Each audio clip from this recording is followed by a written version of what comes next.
All right, good evening, everybody, on this Tuesday evening. I'm getting started here on the 1st of September. The regular show, is going to begin at 7 p.m. Central Time, which is 15 minutes from now. But I have to talk about something that's been phenomenal. And this is it. The universe awaits your intentions.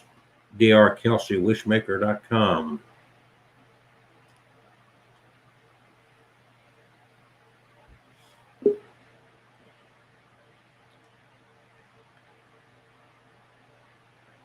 Okay, so the show starts in about 14 minutes or so, but I want to get on early and do a little talk about these things that I am building and that has really changed. This has been a horrible year. I do a lot of events, I do weddings, and of course, the COVID-19 shut everything down. Economically, it sucked. There's also some other things that were going on in my life. And everything starting out up till 1st of August, it was bleak as hell. I'm trying to remember even why I got started, how I got started with this. I know why I got started with it, but I did have a wedding in Jackson, Mississippi on August 1. So the last day, the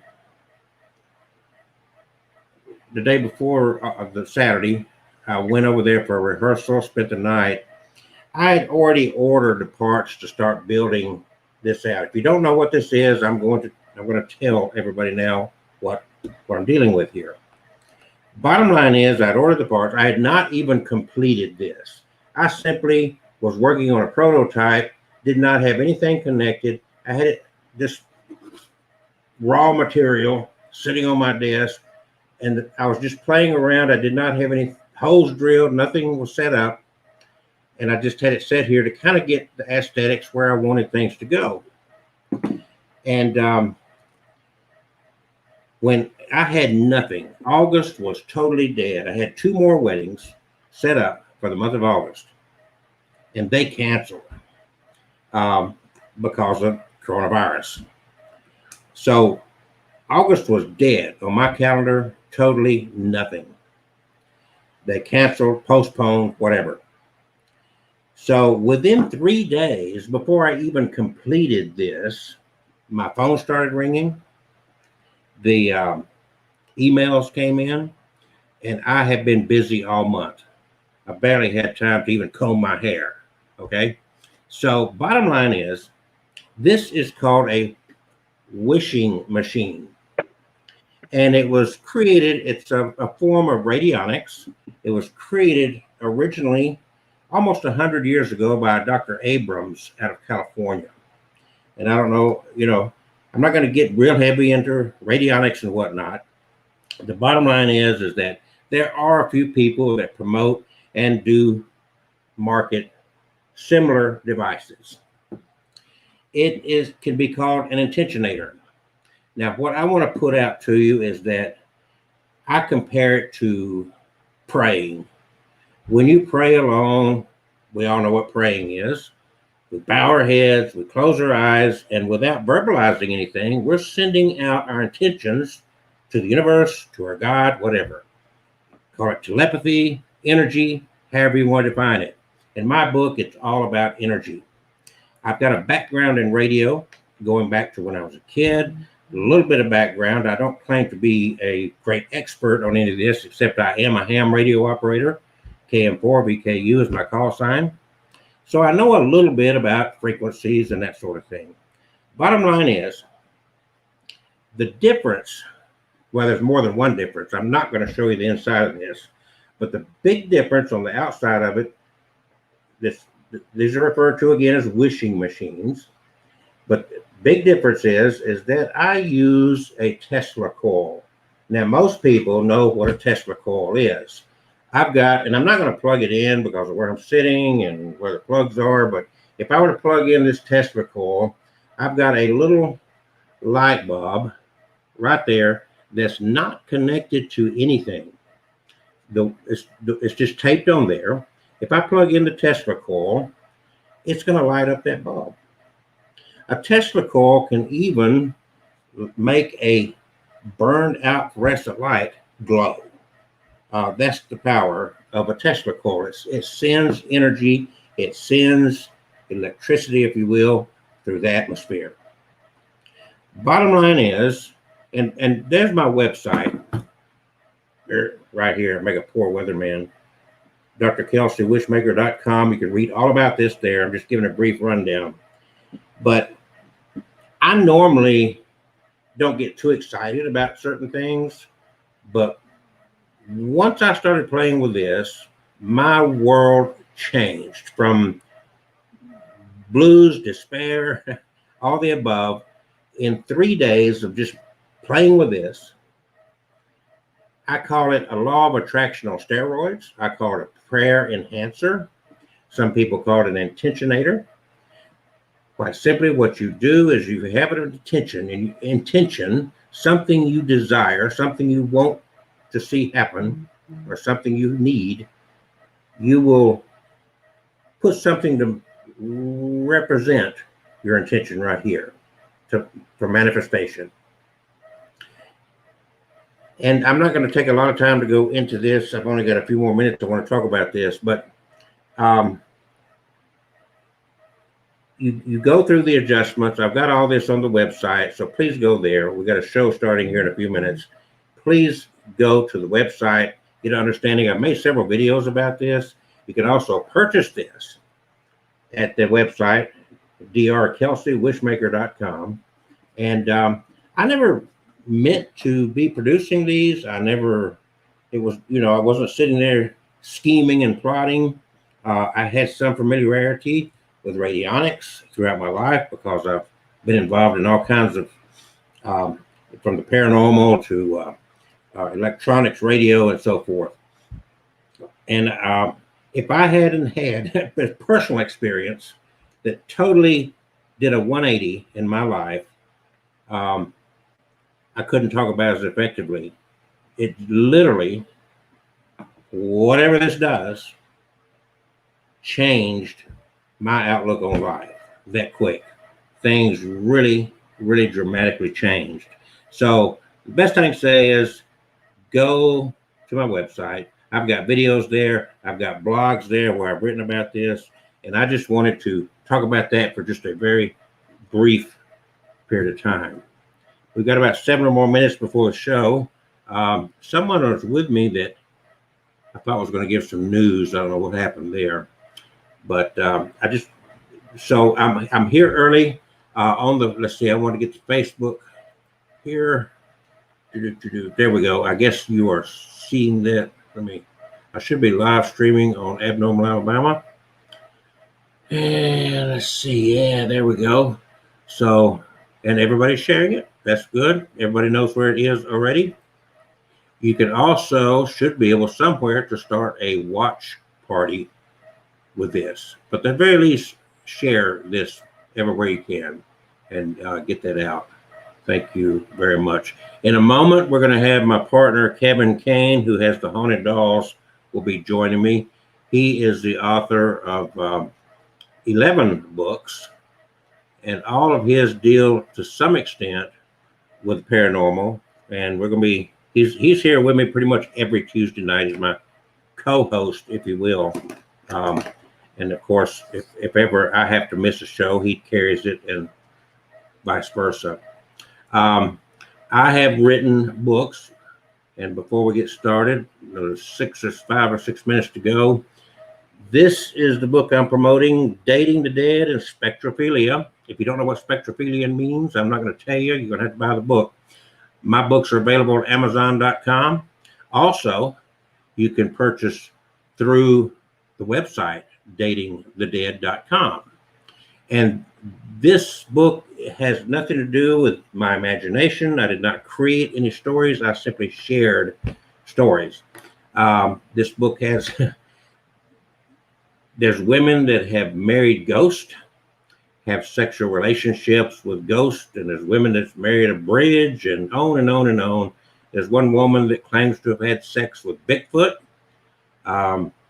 So there's a story after story after story that I've compiled into this book called Dating the Dead and Spectrophilia. And there is a typo on the cover of my book that I tried to correct, and for some reason it never got corrected. So forgive that. So that is Amazon.com. The easiest way to find that is to go to datingthedead.com. And let's see, I can get that website up for you real quick. I think I got it here somewhere. Maybe I don't. Oh, okay. All right. So we're a few minutes early, but we're going to go ahead and get started. Kevin will be joining us in a minute. I was just doing a little self-promoting of a few things that I deal with. That's what's on that website, Dr. Kelsey, wishmaker.com. Now, I've got 3 guests that's joining me, and I'm going to go ahead and add you guys up here. And I think all of you guys are from Georgia. Is that correct? Virginia. No, Virginia. Oh, Virginia. My God, I'm a few states wrong. Okay. Virginia, Georgia, right? Now, this couple right there, that's Christy and Donnie. You guys are going to have to get your heads real close together. There you go. Act like you love each other. All right. But see, myself and Steve have big heads, so we're taking up 2/3 of the screen. Well, we know Steve will. We have to squish our. Oh, wait a minute. Okay. Here is my partner in crime, and that makes things better right there. Yes, Yeah, I can say that's great. Kevin Kane. Yes, hello. And he Hi, has a house Hello. full of haunted dolls. I'm the what? So, and I was already telling them about some of your books there. These guys, let's see now. Let me get my stuff straight here so I don't get confused. Christy and Donnie, I've got some stuff here. You do Reiki. Yes, sir. Energy, right? Yes, Yep. sir. And on the paranormal side, you've got Spirit Guide Paranormal. Yep. Yeah. All right. So I put that up there so people could see that. Now, Steve, you didn't have a banner I could grab. So all I can say is Transcend, and I've got it down here, Transcend Paranormal. Mm-hmm. And what part of Virginia are you guys in? We are in Bealton, Virginia. It's on the southern edge of Northern Virginia, Okay. And north of Steve. north of Steve. Yep. Okay. And I And like I'm your in hats, by Hanover the way. County. And I'm in Hanover County, so it's just north And of Richmond. Steve. Okay, so you guys must work together a lot. We have do. been. We do. We collaborate on a lot of projects. Okay, We help each great. other with paranormal investigations, a lot of events. And the one that we're doing right now that we're kind of excited to talk about is the Fleetwood Paracon. And Yes. if you can see it. That's actually the Facebook page that we've been communicating through. Uh-huh. Yes. And I'm going to let y'all talk about that a little bit as well. So let's see, where do we want to start? Why don't, Steve, you just sit back a minute and let these just married, or I guess y'all are married. I'm making an assumption. Uh-huh. Yes. In your hearts anyway, I hope. So We've been married for many, many centuries. many centuries. Well, you know, I mean, you don't look that old. No, just past life regressions and all. We've been connected through several lifetimes. Oh, that is great. Well, we'll talk about that. So tell everybody what you're up to. Give a little bit of background and how long you've been involved in the paranormal, and just kind of introduce yourselves better than I did. Well, let's see. We're crazy. Well, Quite a number of years ago. we're abnormal, so There you go. So we fit in perfectly. I think we've always had the interest. And Donnie, I think, got started cleansing people's houses of negative energies with sage and that sort of thing. And we were the Herbs and interest, crystals. right? The interest was there. And when ghost hunting became a popular thing, and things like K2s and some of the equipment became available, I decided to get him some. So we ended up with a couple of pieces of equipment and some friends that were interested, and we all looked at each other and went, well, what the heck? Let's start a group. So we had a couple of friends that are not with the group anymore. Unfortunately, we had one pass. Yeah. And we started Spirit Guides Paranormal and got started investigating public venues as well as private houses. And it ballooned into doing events. And we do a lot of events with Steve.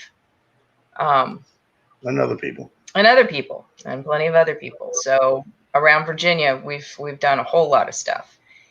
And then last year, 2 years ago, we got interested in Reiki. A lot of folks who are familiar with the shows and folks on TV might know who Stephanie Burke is. She's a psychic medium who worked with kindred spirits, isn't it? Yeah, several times. She's our Reiki master. Okay. So she's the one that taught you. Mm-hmm. Yeah. And for those that are watching that may not have a clue, Reiki, that's where you don't touch them, but you're going like energy. It's both. It's hands-on at the beginning, and I'm pretty good at remote healing for folks. Okay. Well, and even when you're doing in person, you can hover your hands over the person, or you can actually touch them, and that depends on the person you're working with. And so exactly how long then have you been involved? I know you've had an interest all along, but let's just take it with your paranormal group that you're with now. When did you start that? About 10 years ago, if not more. Okay. We started all small, just doing private homes. All right. And Steve, what about you? So I'm the director of a team in Central Virginia called Transcend Paranormal. Our team in particular started in 2010 as well, so about 10 years or so, give or take. And we kind of started out in a really funny and interesting way. All of us obviously had kind of an interest and passion in the paranormal, which is where most, folks that end up in this field are. We found this large group in the area that it was about, when I say large, it was probably somewhere around 5,000 to 7,000 people that had this interest in the paranormal and ghost hunting, hearing, storytelling, urban legends, those sorts of things, dark tourism. And one of the things that they did was, every so often they'd say, okay, we're going on a paranormal investigation of location X. And the first 10 people to reply will be the team that gets to go. And so it was like either you were on your phone or on your computer the minute that was posted, or you would completely miss it.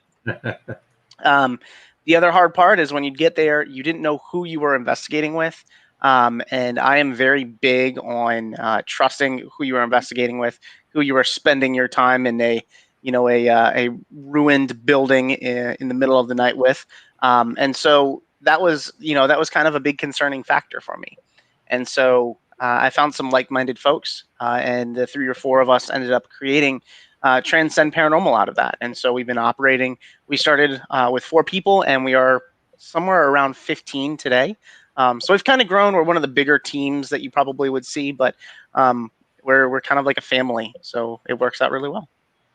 So the areas you live in, is it kind of smaller towns, more rural than urban? It is for us. Yeah. You guys are out in the middle of nowhere. So, exactly. So, Christy, you and Donnie, do y'all stay busy? Is this all you do? No, we actually have day jobs. We got day. And the same with you, Steve. You know, am I the only one that doesn't have a day job? You're lucky. No, I got a day job. Paranormal never pays the bills. It just takes away from them. You don't want to know how many years it took me to get without a day job. Okay. Donnie gets to retire in a couple of years, but So you guys, it sounds like with that many people involved, you act like you stay busy doing this. We do. I mean, we're in an area of Virginia, Steve and us both, where there was a lot of Civil War. stuff that went on. We A have lot of history. a lot of very historic locations that we're lucky enough to be close to. With the teams that we have, things unique with Transcend and us, we focus on preserving history through paranormal unity. Is why we get together so well and play well. We try to preserve locations. So we don't get no money for it. All the funds go to the location. So do you get called? Is there a lot of older homes that are Civil War age that are privately owned? We get calls from get calls from folks that live in them and get paranormal activity and ask for us. Yeah. At least where we are, they probably do the same thing with Steve. Yeah. Yeah, I mean, like Donnie and Christy said, our team is incredibly big on working and partnering with historical nonprofit locations.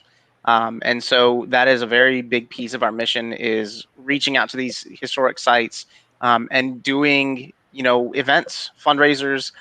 So we'll do, fundraising investigations, lectures, presentations, ghost tours, the whole 9 yards. We will help kind of build that, organize that, and staff it in various methods. So we do a lot, and we rely a lot on the help of a number of paranormal teams that are in the area, including spirit guides, where there's just things that we couldn't do without them, and that's it's a big thing. It's always fun to support historical sites. Kevin, yes, where we are, yeah, I'm going to give you some attention. Where we are, and you would be more tuned into this than I. I don't see a lot of ghost hunting activity going on. In fact, from the different groups around here, it's like they're begging to find. Do you know where there's an abandoned cemetery? Is there a lot of activity going on around here anymore? I know not this year with the COVID-19 crap ruining everything, but I know I ran I didn't run it, but I was part of the Haunted Birmingham tours that did a fancy bus tour all around downtown Birmingham and on the outskirts. And there's a ghost walking tour that I guess is still going on. But as far as events and things, there's nothing being planned this year, at least. I know last year it slowed down. This year's nothing, I guess, with the COVID. So I hope next year we get some more stuff going on. Slough Furnace ruined everything when they stopped allowing overnight investigations. We used to do those a lot with my paranormal group. We'd let the public come in and watch us investigate. Mm-hmm. Yeah, they changed management. They changed everything out there anymore. So and a lot of places around here are real stingy. They don't want to be known as. We got a lot of them. They don't want to be known as haunted. So they threaten us if we come to them and say, "Hey, would you like to let us do a ghost investigation here, or we can do an event for you?" Oh, we can't have that here. It'd scare our customers. Well, not really. Probably bring more. But by the way, the lady that just joined us, her name is Catherine. Hi, Catherine. Guys, that's Donnie and Christy, and then that's Steve up in the corner up there. I'm up here, hey. All right. And of course, then there's Kevin right above you. Yeah. We're very lucky to have a lot of places that let us in. I better mute my mic. It's good to meet you guys. It's good to meet you too. Yeah, but that is, it's like he said, things have really slowed down around here. People just, like I say, the biggest thing it looks like people try to do is, I've seen some groups go out to Bryce's Hospital. There's so many places around here that just wore out. You never hunt a place. Yep. Yeah. And it's like, okay, how many times does this have to be investigated? Yeah. And I think the big thing about that too is it is very difficult. I know, we have really, I've put in a lot of legwork, and my team has as well. And I know Christy and Donnie have too, when reaching out to some of these historical sites, because like you said, they do see that as kind of still a taboo subject. And I feel like a lot of historic places see the TV shows or see other locations where things kind of blew up, just because you didn't have the right people in there respecting the property, respecting the history, and that is incredibly important when you go into a place. And so that's one of the things that we always focus on is when I go someplace and talk about, hey, we'd love to do some fundraising for you. We'd love to come in and investigate. You always have to put, your best foot forward, and 9 times out of 10, they're going to say no. But it's just a lot of due diligence, and you go in there and you're like, listen, I would love to come and investigate. We'd love to do this. This is how we're making a positive impact, with other places. This is all the history that we've already read, but it's hard. It is really difficult to get into some places. So you get a lot of residential people that are having issues in their homes. Is that what you're saying? And they will ask you and call you. Well, they find you on Facebook or word of mouth, or how do they find you? Both. Mm-hmm. Yeah, we have a Facebook page with a couple thousand people on it, actually. So it gets a good bit of attention, and we have people message us.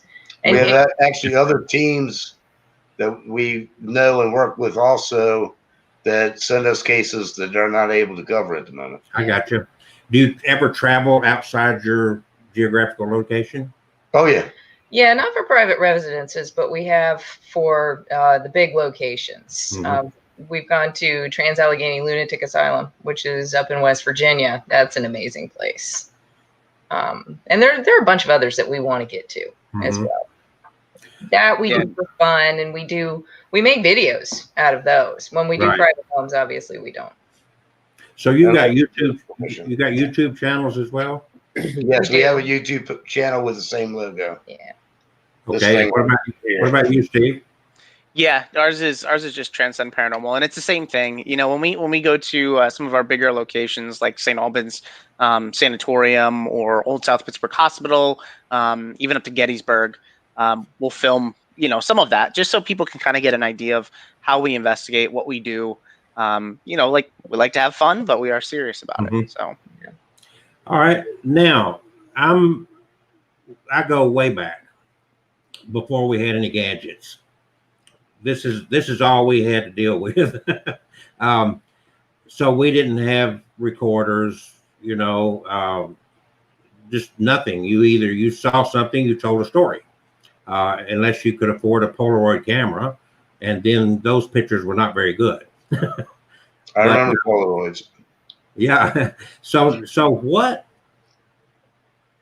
With all these meters and EVPs and spirit boxes, now Kevin does a lot of this with all those dolls. He gets some pretty interesting stuff. What's your favorite tools? Why do you like those tools? What do you get out of them? My favorite tool is exactly what you first started talking about, which is this.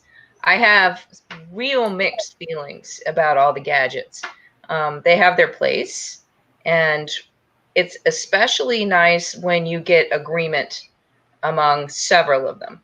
Like if your K2 meter goes off at the same time that you get a good EVP and you're using the SLS camera, that's fabulous, because then you get agreement, and not, it can always be that just one is having some sort of an issue or a blip. That's fun. But I think the longer I do this, the more I appreciate just my own senses. We're pretty sensitive, yeah. And when the equipment agrees with your intuition, that's even cooler. That makes a difference. What about you, Steve? So brain aside, because I definitely think that you need that to do anything in the paranormal. And there are so many people that see an orb in a photo and they believe that that's a ghost when it is a piece of dust. Yeah. Or a bug. Don't get me started on orbs. I see they post this stuff constantly, and they'll say, "Look at this orb." It's like, yeah, I've seen a bunch of orbs, You're outside in the springtime. I wonder why. Or somebody's vaping and they see mist. Yep. Yeah. So my favorites tend to be a little on the scientific side. My all-time favorite is definitely like a video camera and a digital audio recorder. I like digital specifically because I like to be able to interface with my computer, so that I can, listen to my audio with some noise canceling headphones, but also so I can analyze the wavelengths, and really look at where I'm finding those EVPs, if it's above or below the range of human hearing. Typically, I find EVPs tend to be below, and sometimes they're above, which makes sense. That's why we can't hear them. So I love to do that. And then in conjunction, a newer tool, but the whole data logging idea in particular was so nicely packaged in the EDI Plus meter. And so I love to utilize that, and not wave it around like I see so many people do, but set it down because it is a data logger.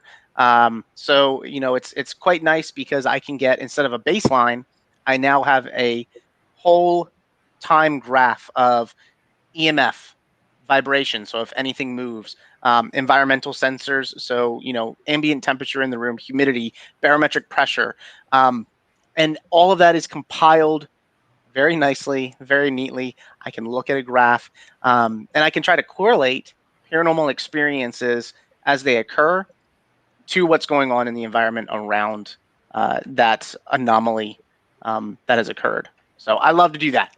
That's what I like to see. What is your limits on the number of people you'll take with you to investigate a place? Depends on the size of the place. Obviously. Let's just say a typical home. Yeah. Oh, A typical home is usually the four of us. for us, yeah. We have two other team members. We got a historian, Richard, and we have our pendulum queen, Krista, but she's got a broken leg right now. Yeah.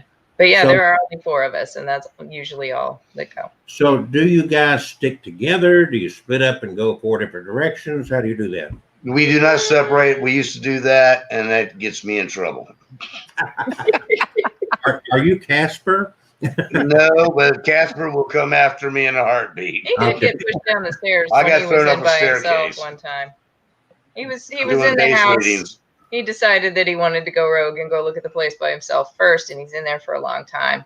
And I get this little voice in my head going, something's not right, something's not right. So I peek in the window of the door, and here's Donnie, face down on the bottom of the stairs. Behind the couch going, all right, it's on. You know why I'm here. You're going to be evicted. Sorry. Yeah, so that we then, team up when we go. Mhm. At So least Donnie, you started out doing house cleansings. Yes. So sage or holy water? sage. Sage. Usually, it's not just sage. I use a mixture of, depending on what's needed. Sage, sweetgrass at a limit. Cedar, lavender, herbs like that to calm the atmosphere. Sage mainly to cleanse the negative out, but then you got cedar for healing, lavender for relaxation, and like I said, sweetgrass just as a minimum because that brings in positive, but it could backfire and bring in some negative. I bet your car smells good. Oh, my house smells really good. So what about And you? we also use crystals. You told me the crystals. Now, wait a minute. So explain how you use the crystals in a cleansing process. It depends on the people. Each crystal has a different vibration. Right. So if you use something like black tourmaline, which has a protective vibe, and then its effect can be amplified by clear quartz, placed in strategic areas of the house, that can help. I was just going to say that we balance Steve and his team out rather well because we're not so much on the scientific side. Honestly, we're a little bit more on the intuitive. We're the old pagans. Right. There you go. And the Reiki practitioner. So it works a little differently. And I think that's pretty common of the whole paranormal group in our area. We get a little bit of both. Since we've gotten into the world of Reiki, that also can be used one thing that it has done is amplify what we feel, what sensitivities that we do have. And Reiki energy can help clear an area as well. So Steve, you are probably good about debunking things. Yes. Indeed. So when we go in, if we're doing like a residential case, it's typically, you know, we evaluate the size of the house, and then depending on the size, that's the amount of people we bring in. Typically, it's going to be between 3 and 4 individuals.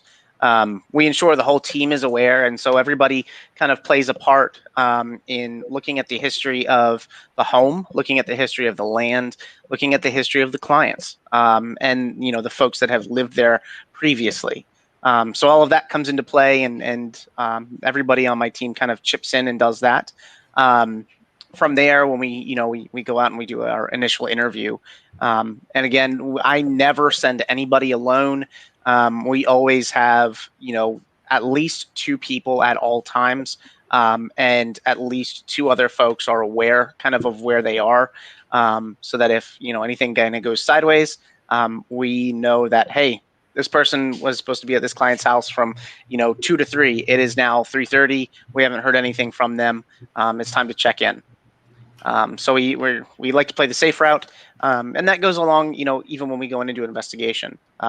It is a absolute minimum of 2 people, and everybody has to have a radio so that we are all in contact. I just was going to ask you, do you leave your cell phones aside and just use two-way radios, or do you bring your It depends. It depends on the situation. Sometimes we will bring our cell phones, but if you're using like a K2, that typically is going to pick up your cell phone. It's also going to pick up a radio. And if you're in a residential home, there is a high likelihood that there are homes on either sides. And if they are utilizing, if anybody's there using a cell phone, if there's a truck going by using, an old ham, all that's going to pick up on K2 anyways. So we just have to consistently evaluate when that's going off, what exactly is occurring. Is it, somebody got something on their phone? So typically we try to lend towards millimeters, which are shielded, or tri-fields, and the EDI. So. Okay. Kevin. Yeah. Kevin and I are putting together, we hadn't really got started. We've talked about it, but we've been asked to do a presentation. Basically, something along the lines, we're still working it out, but along the lines of getting into ghost hunting or paranormal research on a very tight budget. Kevin, and you may have seen that. Do you have that little ball with you? I got it right here. Yeah, this is what I call You have ghost seen hunting this? on Yeah. ghost hunting on a budget. Because I started out with just this and my digital camera and voice recorder, and I like digital too. It seems to capture a lot more, and it's a lot easier to work with on the computer. But Definitely. I don't have a lot of fancy dancy things like they show on TV, but I picked up things that, cheap things you can get that you can use to help, if there is a spirit, help it to communicate. This is just a cat toy. When you turn it on, and this one, that one's battery. Oh, no. It picks up on vibration. There it goes. We've seen those. They're cool. Yeah. And you get those at Dollar Tree or somewhere.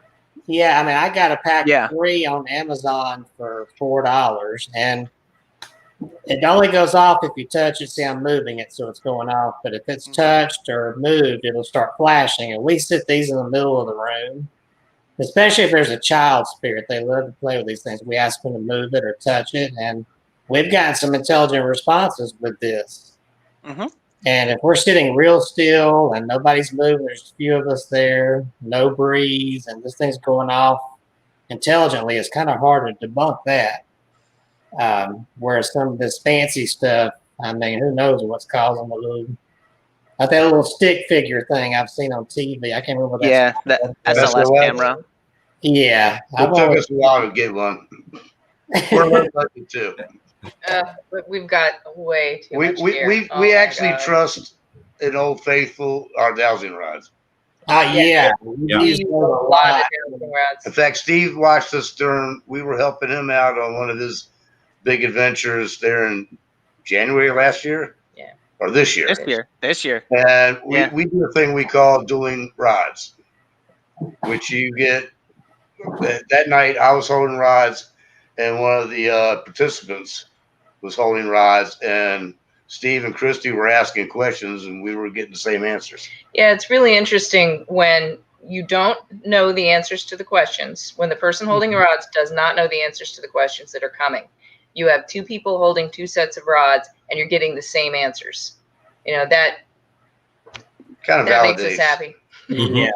And I always take it the approach of, budget is perfectly fine. There are a lot of people that investigate and don't have a lot of equipment, and you don't need a lot of equipment. But I don't have a bag. yeah, but I mean, what you can do is while you're utilizing, like if you're using the dowsing rods or if you're using the cat ball, run an audio session at the same time, record audio, and then see if you get something that is parallel, right? So if you're getting, a lot of, because the cat toy is very synonymous with, what people call the flashlight session, where you utilize the mag light. It's almost identical, right? It's if something hits it, it causes an action, right? It's making something, if in the case of the cat ball, it's going to light up. In the case of a flashlight, it lights up. But the kind of, the neat thing about something like the cat toy, and I've seen that utilized a lot recently. It is very, I guess, it is very trigger objecty, if that makes sense, because it's a toy. It's in the sense of a toy, and so if you have a small child, they're going to want to interact with that because it's a ball and it lights up and and it's kind of cool. A flashlight to me, first off, I always consider them experimental at best. I have seen a lot of really interesting sessions with that. I've gotten a lot of really good data off of that where, I've been able to validate some of the questions that we were, getting answers to. I was able to validate that. But, it's always one of those things where I'm not 100% sure because it is a flashlight, so, it's something that I always kind of keep in the back of my head. And then I try to validate that with another piece of evidence. If I can get two things aligning, I feel like I'm golden. So the next big question, my personal opinion is that we make a lot of assumptions. Based on evidence, we still make a lot of assumptions. Because as well as I do that you meet somebody on the street and in their flesh and blood, but they can lie to you, they can con you, but yet we're so trusting of spirits that we can't see. No. Necessarily, not all of us. No. All right. Spirits can manipulate situations, especially especially urban legends. Children. Yeah, and they can come at you as children, and you find something different. Yeah. Well, I think, I always approach the paranormal from a skeptical mindset, even in all the time that I've been investigating. And when people always have people are like, do you believe in ghosts? And I'm like, well, what's your definition? There you go. Because, that it's so hard to say that, okay, a ghost is a dead person. Well, see, you can't prove that. Exactly. And so what are we interacting with is the big question. We know, for example, that there are other dimensions that we are unable to comprehend. And that is like the equivalency of trying to explain to an ant that it is on one tree of trillions of trees on the earth. Like, how do you even comprehend that? Yeah. We get caught up in our own bubble of time and space. And that's where we reference. You remember 350 years ago, Galileo got in trouble with the Catholic Church because he said, the earth revolves around the sun. We're not the center of the universe. And the church did not like hearing that. Not at all. And that's the thing that I always try to keep in mind is what are we interacting with? Now, of course, another big one, and I might step on some toes. I don't know you guys, but Mercury retrograde. We know that Mercury does not change directions. From our perspective, it looks like it does. Yep. But Sir Isaac Newton kind of developed calculus to figure that one out. Well, my big thing is, oh, sorry, Christy, you've been trying to talk. I'm gonna let you talk. You do you, No, bro. no, it's all good. I completely agree with you, Kelsey, that there's so much out there that we have no idea what's going on. You know, I don't know about you, Steve, but we've been doing investigations where it seems like you have numerous entities and they may or may not be aware of each other. Sometimes it doesn't seem like they are. So if they're not, are they operating on different planes? You know, Parallel universes, right, exactly. multiverses. I'm going to tell y'all a story and help me figure this out. This happened to me a couple of decades ago. I used to live in Nashville. And earlier in life, I had a relationship with this lady named Pam. We eventually split up. She went her way, married some high school sweetheart. I went my way, married somebody else. Had not thought about this person in years. Furthest thing from my mind. So I always home officed. And so my home was in West Nashville. And I needed ink for my printer or something. So I went to the Super Walmart on Charlotte Avenue in Nashville to get me some ink. It's like lunchtime. I'm walking out of the store, and in from the parking lot comes Pam. Hadn't seen her in years, but it was very obvious that this is Pam. I tried to get her attention. She disappeared in the store. Well, we've all got a double. So I brushed it off, went on home. I'd had the same office number for years.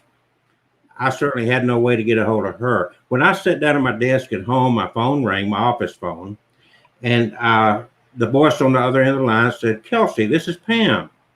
I said, "I thought I saw you today." She said, "What were you doing in Charlotte, North Carolina at the courthouse?" Wow. Wow. I said, "I wasn't. What were you doing at the Walmart in Nashville?" She didn't want to talk about it. She would not talk about it any further. Appears you guys thought so much of each other, you guys kind of transported to both locations. I'm going to dispute that. You went to Charlotte, and she went maybe to didn't you. think that much. I would have gone the opposite way. Trust me. But that also, you know, one of the things that I always love in the paranormal and kind of touches on that is the idea of string theory, right? Where you have two atoms that when the state of one changes, the other instantaneously changes no matter where it is. And so, you know, when you kind of bring that into the paranormal, could that explain some of those things, some of those experiences like you're talking about where, you know, even when you're in a room at night, you know, it's 2 a.m. in the morning and you're getting answers or something, is that just another universe? Is there just something where all of a sudden something clicked and you kind of saw, you know, maybe that was you actually, but it was kind of like, no, that's that universe over there where you're actually at this courthouse for a few minutes. You know what I mean? There's a lot of people that say the same thing that you're saying about Bigfoot. Mm-hmm. I believe in him. He's the greatest hide and seek guy out there. I mean, you got to think. He's the king of social distancing. But yeah, definitely. Social Years ago, nobody believed in the panda bear. Yeah. Nobody believed in that weird little pygmy deer thing. It wasn't Later they find him. Yep. It wasn't until 1904 that we discovered the mountain gorilla. Yep. Yep. And they said it was a myth. Yep. And it wasn't until the latter part of the 20th century that we discovered Kevin Kane. Sorry, Kevin. Love you, man. That was after Kelsey stepped out of his glacier. But, you know, Tremendous amount that we just don't know. You know, you have what we call the intelligent hauntings, but then you get what seems to be a residual haunting. You know, something that happens at the same time in the same place all the time. You all of you have a little, if you're into really ghost hunting and whatnot, you have a sense of history. You have an interest in history. Usually you've got a sense of history anyway. The fascinating thing, my PhD is in theology. then I will tell you real quick that if you study religion as much as I did, you lose your faith. Okay. So I still like Kevin. He's still a hardcore Christian, but you know. No, I understand it. I studied a good bit in college, not as much as you, but Yeah. The point is that if you go back and you study through history, I don't care all the gadgets we've got, everything we're doing, we're no further along in understanding anything than we were 10,000 years ago. We understand science, we understand the things that Steve was talking about, but as far as these entities and the paranormal end of it that we're talking about, we really we're describing it in basically the same terms. Yeah. Well, actually, in the Library of Congress, I've forgotten who, it was three college guys back in 1800s that were studying, their professors studying the paranormal. Mm-hmm. And their thing was all about word of mouth and everybody's experience with the paranormal. And Yeah. they've got volumes of this stuff Yeah. that you could read. And it's from through years, not just one person, but the same location through the years with the same activity. It's some of it. And it's just how different things have happened. Yeah. I mean, they started off with no gear and was studying it. And these are college professors. I think the thing that I really, and this is where I'm I'm getting into the big conspiracy realm of the preternatural, where you get out of just one silo or one subject of the paranormal. So we do paranormal investigations in the form of ghost hunts, right? But you could be into the study of UFOs, right? You could be looking into cryptozoology, right? So Bigfoot, chupacabra, those sorts of fun things. But the interesting thing is when you start looking at the overarching tone and the findings, a lot of it tends to be similar, and that's where it's really, really interesting. Mhm. I was looking up. I've been doing a little bit of research into the Skinwalker Ranch, and I watched one of the documentaries where they're doing these studies and test after test after test, and a lot of it is the same things that we would be looking into from the paranormal aspect. They're doing, but for UFOs. And then you go and you look at some of the work that they're doing on Bigfoot. Same thing. They're looking for a lot of these findings that tend to be along the same lines that we're seeing in the paranormal realm. And then you can go even further. One of my favorites that I just watched documentary wise is Hellier, by Greg and Dana Newkirk. And it kind of starts off with this paranormal lens where somebody's reached out to them about these goblins that are coming out of these cave systems nearby, and it goes from that into the paranormal and then escalates into aliens. And it's to me that just gets into huge conspiracy world, where I'm like, all right, do I need to wear a tin hat now or am I good? Yeah, aluminum foil, Steve. Excuse me, aluminum foil. I'm already let your mind, Steve. yeah. See, they're already Logical. messing with me. No, but you know, the same thing applies though. They're finding a lot of the same, um, you know, pieces of evidence, environmental data, that sort of thing that we're seeing in the paranormal. And so it's really interesting when you're talking about all of these subjects. A lot of people silo them. You see a lot of people that are out there, looking for Sasquatch or Bigfoot, and they're not doing paranormal investigating.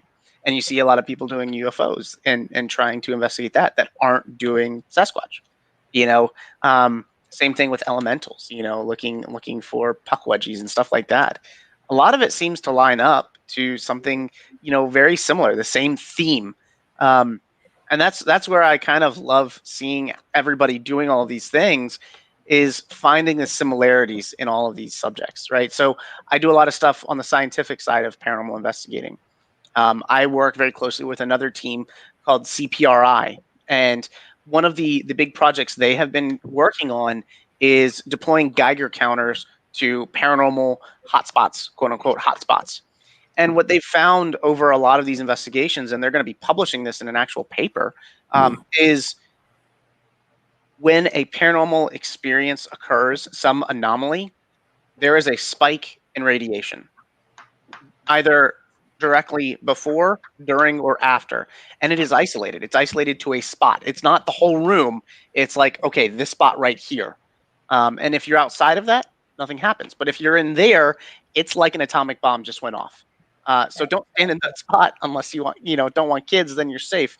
But it's really interesting that they're able to find some of these things where they're seeing spikes in some environmental data of some sort. And that's the same thing they found at Skinwalker Ranch. They're seeing high amounts of radiation as soon as something preternatural or paranormal is occurring. And to me, that is mind-boggling. That is so cool. Now it's like, how do we connect those dots? Well, Steve, Now, what about EMF will do the same thing.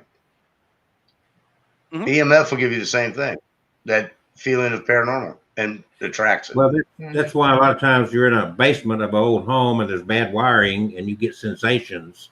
Yep. Exactly it. So That's why we take base readings. my personal opinion on a lot of the instruments we use now is they're really designed to debunk instead of find. Yeah. And in a way that helps the client. Yeah, and that is helpful too. Because you can detect where something is and where it's coming from. And My dog won't go downstairs, and you take it to a base reading at one home we did. And I was doing a base reading, it was a whole wire, and it's the Civil War hospital house. And I went to go downstairs, and my gauze meter went sky high. And I'm like, this is why your dogs will not go down these stairs. Yeah. They won't stick their head past this. You got so much high EMF right in this area, they're not going to do it because they're sensitive. and that's a reason that you shouldn't go down there either. Oh, I had to. It's just what I did. Well, I mean, and it's really interesting because you have some of these things like we just had a case where every spot that the client was reporting paranormal activity, we'd take a tri-field or a millimeter over, and EMF is spiking. We asked them to unplug this, unplug that. There was bad wiring in this one portion of the house, right behind this wall, and they would consistently see something coming out of the wall. And actually, right where this individual sat, it was right next to, maybe 3 feet from a fridge that they were using as like a secondary fridge. And as soon as we moved them away from that, because that fridge was actually putting off a frequency that was hitting head level with this chair. And so that's where he would be sitting at night, watching TV, relaxing. He's experiencing things left and right. Move the chair. Surprise, everything's done. So Kevin, go ahead. Yeah, I was gonna say I've got the easiest debunk story of them all. The easiest debunk I've ever seen. Well, I didn't get the person sick because when my team, Scarab, Alabama, Kim Johnson, and then when they went to investigate, I was not there. I don't know why. But this is about 5-6 years ago. But it was a Scarab, Alabama was still in the early stages, and so it was a lot of learning still going on. And we learned to screen our clients really well after that because Kim got a call from a lady and said she had been hearing some strange noises, seeing some flashing lights, things were moving around in her apartment. She didn't know why. So Kim and a few others went out to see. I wish I'd gone because I probably would have had a belly laugh. But when they got to the door of the apartment, they could smell the pot. And so, of course, they still knock on the door. When she answers, she's high as a kite. No wonder she's seeing lights flashing, things moving, and hearing strange noises. It's because she's high as a kite. You'll have that. That's the sad part about it. From then after. Did she share? I don't think she did. Try to hide it. I mean, it's kind of when you're, it's kind of hard to hide that you're stoned. Give me a drag on that doobie so I can see those lights. But after that, everywhere, man. Kim started really screening people. She'd have them do questionnaires, all this stuff before we would actually venture out to you got to do that. residence. Yep. Yeah. Our You know, make sure we're process not for that getting is into something wrong with you. our process for that Yeah, go ahead. is quite in depth. We had the same deal where we went out to a location, and you know, there was a time when we would do our interviews and then immediately after investigate. Um, and so we ended up showing up to this one property, and you know, the homeowner greets us at the door. Come on in. So we bring all our equipment in, and it's at that point in time that we find her and four of her neighbors are sitting in the kitchen with a bottle of wine because for them this was their Saturday night entertainment. We were then asked where the camera crew was, and if if somebody could help them and make sure their makeup is okay for the TV and all that sort of stuff. And I'm like, I'm not really sure what you're, looking for here, darling, but we're gonna go ahead and leave. And so, from then on, we have a quite in-depth process where, if you're reaching out to us, we're going to ask for a lot of information, and it's not to deter people, but it is so that we can kind of weed out the folks that aren't actually looking for help. There are a lot of people who are still going to reach out just because they have a story to share, and that's great.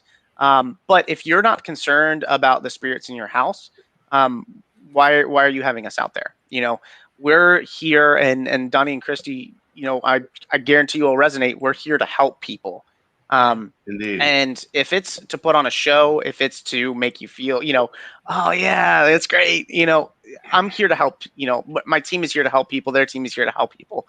We don't want to waste time going into a location where, you're growing pot outside. We've seen that too. And so now you're going to get a phone interview. We inform you it's being recorded, so the whole team can listen to it.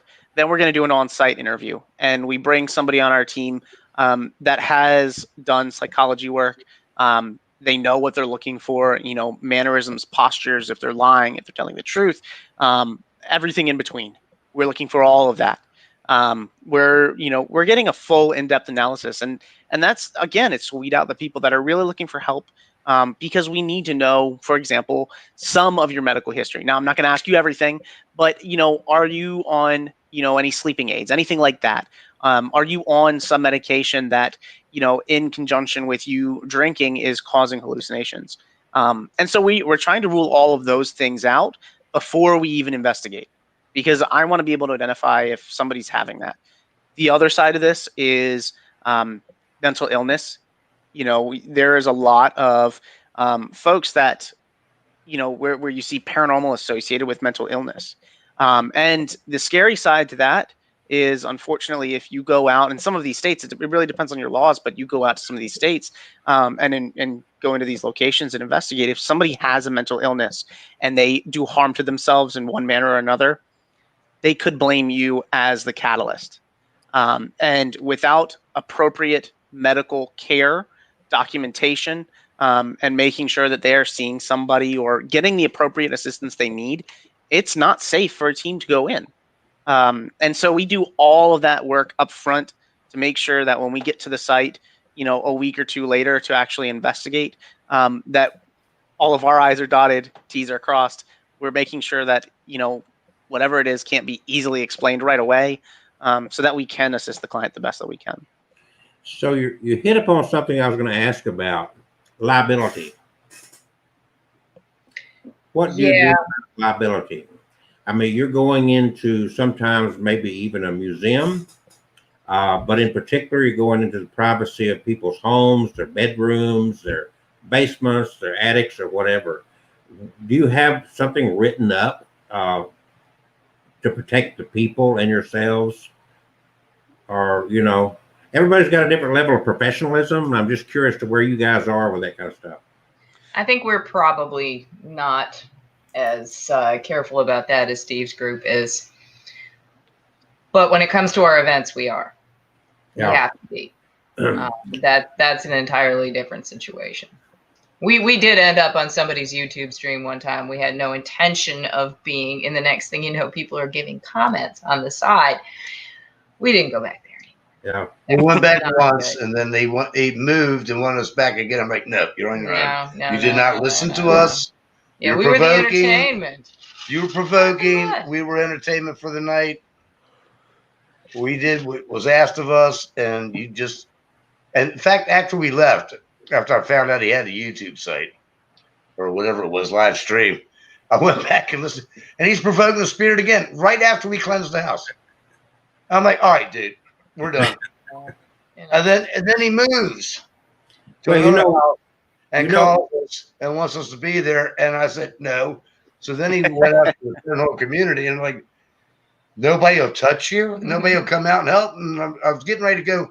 Don't go. Yeah, don't do But it. I'd let these people just go ahead because he was not going to cut the camera off. It was his thing. I think part of it was him playing games with people for this live feed of my haunted apartment. Mm-hmm. Yeah. And Well, everybody wants to be a YouTube star. Mm-hmm. yeah, Okay. not me. Now the Wow. next question: why at night? Why turn the lights out? Why do this in the dark?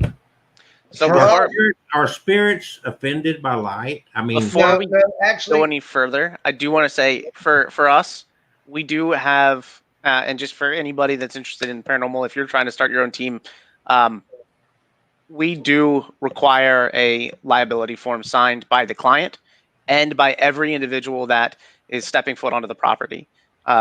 Typically, what we'll do is we'll either date it for just that day if we believe the case is going to run for a couple of months, a year.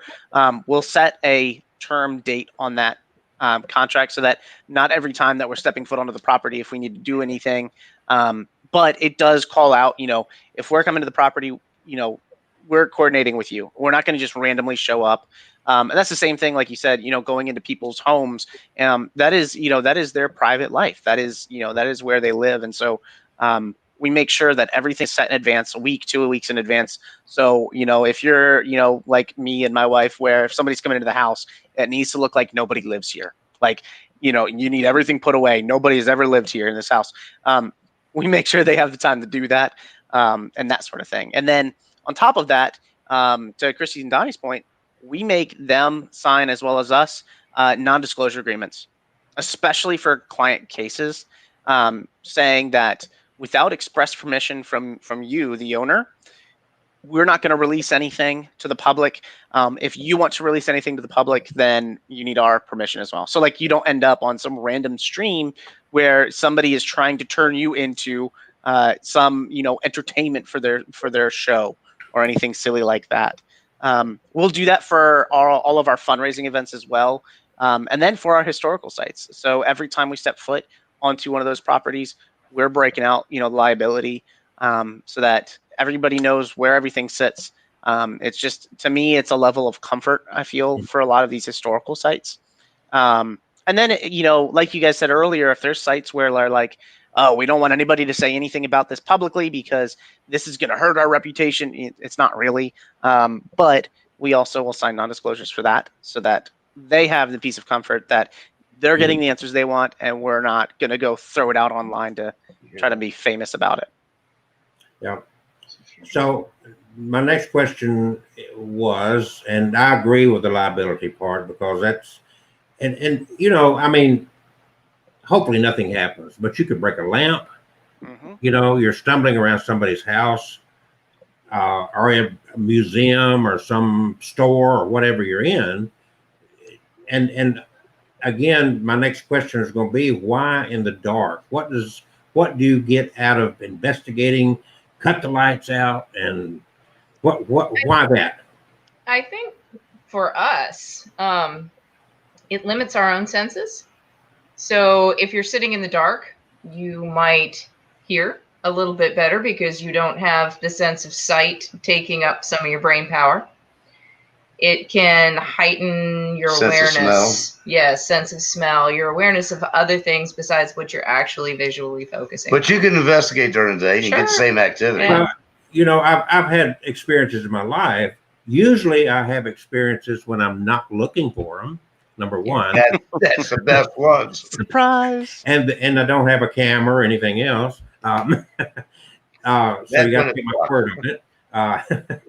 But also, the most distinct apparition I ever saw was in broad daylight. Wow. And there's no way this person could have got in or out because there was only one entrance and I was at the entrance. You see what I'm saying? And there was no way. But so, and it was just the sunlight was glaring through the windows, you know. And So, you just wish you had that camera going. well, you know, It's when it happens. That's what really bites.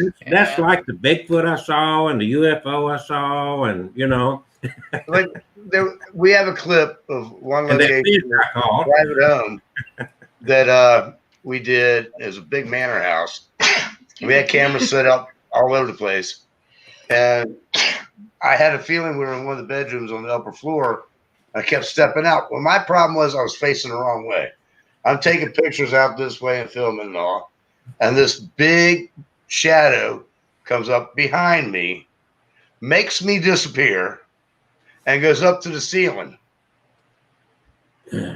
What? Huh?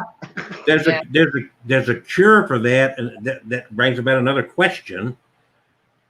They make 360 cameras. You can actually stream with these cameras. I've got three. Yeah, of but them. this was a little narrow hallway. But no, what I'm curious about is that they're not that expensive anymore, and they do a fine job. You don't have to stream with it; you can just record with it. So you get the whole everything from the ceiling to the floor, you know, and that way people can't say, "Oh, you kicked that ball" or whatever, you know. Why aren't more paranormal researchers using that kind of stuff so they can get that visual all the way around? I think for me, I think a lot of it leads back to investigating at night. A lot of those 360 cameras, and to be honest, a lot of cameras are utilized and focused towards daytime, right? Because that's when people are awake. You're filming in daytime. So the 360 cameras, a lot of them that you see on the market today aren't geared towards night. And when they are, when it's night vision enabled, that price is skyrocketing. Furthermore, it is difficult to illuminate at night. So we use infrared lighting rigs that we carry with our cameras.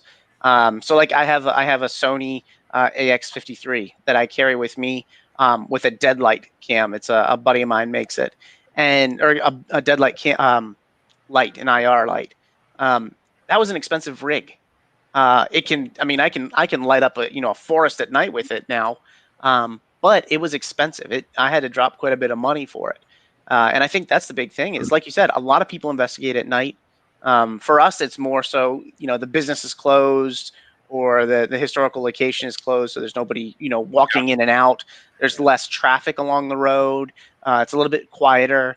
And then, for example, if you have paranormal, some anomalous activity that manifests in some sort of way that is visible. Hold on one second. My daughter is screaming. There's something there. There's something. If you have, something like, for example, we know that in certain like I'm trying to remember back to my mechanical engineering days, but there are certain systems where if a action occurs, a reaction for that energy change or transport into another form of energy, it displaces light of some sort, right? And so a lot of people might see at nighttime, they might see, oh, I saw something that looked like a flashlight. It light up the room, or I saw, a orb of light. And I'm not talking about like an orb of dust or a bug outside, but they'll see an actual like something that's almost like a single firework for 1 second. Some of that sort of stuff is fine. You can pick that up with like a 360 or a regular camera.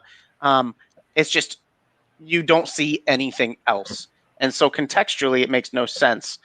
You can't prove that it was in this room at this time at that location because you can't see anything. And so that's why a lot of people will tend to utilize infrared or ultraviolet, so you get your full spectrum, which is even more expensive. But that's probably why you don't see a lot of that utilized right now.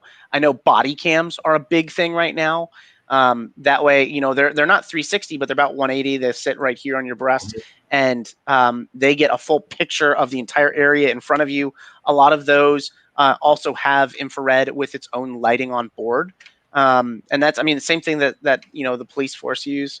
That way, you can kind of see without, you know, if I'm looking this way and something happens over here, I can see it when I go back. And by the way, Steve makes a good camera. Who?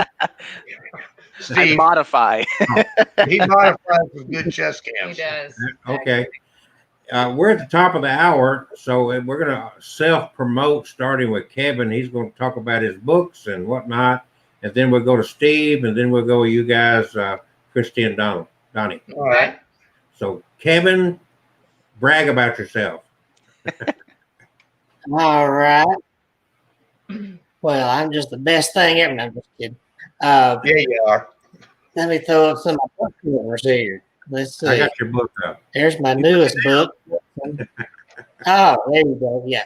Crimson, the Blood Painting. You can find this at my website, myhauntedDolls.com. This is a novel based on an actual haunted painting, which is on the cover there, that came from Salem, Massachusetts, with a very creepy story about a practicing witch who owned that painting. And it was just such a awesome story. I just had to write a novel about it. So you can get that, get an autographed copy at myhauntedDolls.com, or you can just get it on Amazon, Books A Million, or Kindle if you want an ebook, or it's on audiobook performed by Lynn Thomas, who does a great job doing that. Legends of Indian Narrows, that's my childhood neighborhood. That's what got me interested in ghosts. We had a lot of scary ghostly legends out there. That's on paperback and ebook, and it's also an audiobook performed by me. So you can check that out at Audible or wherever audiobooks are sold. And there's the book about my original haunted items that started my collection, including that little fellow on the cover there that came from the Island of the Dolls in Mexico. So if you want to learn more about my haunted items, that's a good place to start right there. And it also tells the do's and don'ts about haunted collecting. And then what other books do I have? I've got Patty Doll there and Tammy Baby. Those are both based on haunted dolls in my collection. Those are novels. But you can find all these at my website, myhauntedDolls.com. So be sure to check that out. And my YouTube link is out there too, My Haunted Dolls Kevin Kane, where you can see a lot of the videos and EVP captures and spirit box captures I've gotten over the years. So there you go. All right. That's very Steve cool. took a station break, so Donnie, you and Christy do your thing. Well, I think since Steve's not here, let's start, with we have the spirit guides, and we talked a lot about that. Let's talk a little bit more about the Reiki, maybe. Yeah, some healing spirits Reiki. We were doing a lot of talking about very scientific stuff. Reiki is not scientific, and I'm not sure that there are any instruments that are going to pick it up or prove it. But we'll have to work on that. But it's very interesting when one of the things that you can do in second level Reiki or beyond is distance healing. And when you do that, you are literally breaching space and time. There's no way in the world anybody's going to prove that you can do it. But we have both been able to do healing sessions with people from our house in different states, in different countries. And you can come back with information about them, what might be wrong with them that they didn't tell you. Now, this is something that absolutely fascinates me, and it's the flip side of the scientific end. We've both been able to, and this is relatively new to us, so it still is amazing to me. It still takes me aback. It still kind of takes my breath away when this happens. I was even able, in a Reiki session I did last night, able to very specifically pinpoint not only an issue that this woman that I was working on was having, but why she was having it. And this was in a completely, I'm hours away from where she was. And I don't have the foggiest idea exactly how this happens. And I don't know that there will ever actually be proof other than me saying, are you feeling this? Is this something that you're doing right now? And you get a, yeah, how the heck did you know that? You know, and that completely blows me away. And then when the person tells you that what you've done on an energetic level has really helped them, you know, that to me is the most amazing feeling. We are right now second level practitioners, and after October we'll be master level. And every time we go up a level, mind-blowing things happen. And I don't know that we'll ever have any explanation for that, but it's another side of what you might call mystical, paranormal. I don't know. Then, you know, you meet people who are incredibly psychic and dead on. How does this happen? How do we know these things? You know, how can we send energy from a distance and have it have an effect? I don't know, but it happens. Well, it's like I explained. The picture that we've got as the backdrop to us here is this wishing machine that I talked about. I don't know if you heard any of that or not.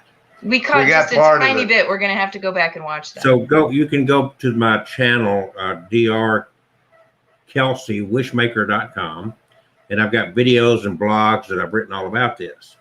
But as I was explaining before you guys got here, I think, to me, it's like prayer. People bow their heads, close their eyes, and silently send out their intentions to their God. Yes. Spot on. They believe they get a response. They earnestly, faithfully ask Kevin. He earnestly believes that. Right, Kevin? Not picking on you, but it's just a fact. I believe in prayer. Yeah, I believe in God. So that's energy. And if you're talking about Reiki and that whole thing, you know, I mean, let's face it. If you read the account of Jesus in the Bible, Jesus was a mystic. Mm-hmm. Okay. And you know, so these things are not new or that uncommon. No, not new at all. Because energy you can't kill. It's. I don't believe when we die we're dead. Then why is my energy gone? Where'd my energy go? Right. It goes out to the galaxy. See, the thing that we were taught in our Reiki class was when you're doing a Reiki healing on somebody. What got me into it is I was able to do it without the Reiki training from 6 feet away. And I could probably give you the fire palm and you'd feel it. And it was healing for you. Without realizing doing that, I was draining my own chi, my own energy. So she taught me to use the universe and let it flow through me to the person. And then in that, the intent that you put out into the universe is what helps heal. Yeah. It gives it a signature of where to go.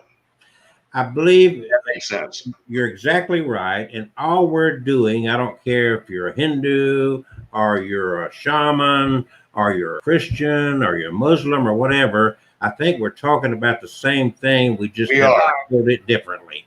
Okay? We are. And whatever our culture has put out to us is normally what we buy into. And it amazes me that we never question the big things in life. But just since we're on both ends of the spectrum, and I said we were pagan, I was actually raised Southern Baptist, baptized Pentecostal, follow the red road, and Reiki healer.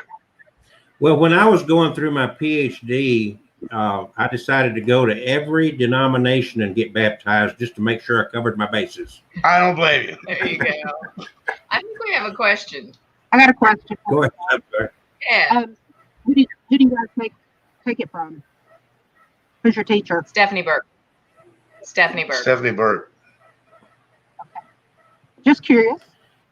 If you want our information, we have no problem with hit us up, and we'll tell her you're coming. Yeah. All right. The Reiki energy is considered, they try to keep religion out of it just for that reason, I think my Kelsey. And I internet think froze. because we're all, we're dealing with the same thing no matter what name you give it. So we're just calling it universal energy, but God energy, Jesus energy, whatever you want to call it. Right. It's coming through us. Yeah. I promise. Well, that's it. We're all connected. We know, Yes. and Steve will back me up on this, I'm sure, that we're made up of the same carbon that is found in everything throughout the universe. Yes. We are one. We're stardust. As Neil deGrasse Tyson says, we are all stardust. Yes. Okay. So, and if we can get our arms around that and appreciate that, I don't have a problem with traditions. And that's what our religions tend to be, is our tradition. What tradition do you come from? That's fine, as long as you don't do it in a dogmatic way.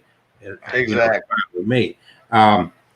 So I think that right now, I think that what the answers we're looking for in paranormal research are more difficult to find now, because we have so much ambient noise constantly around us.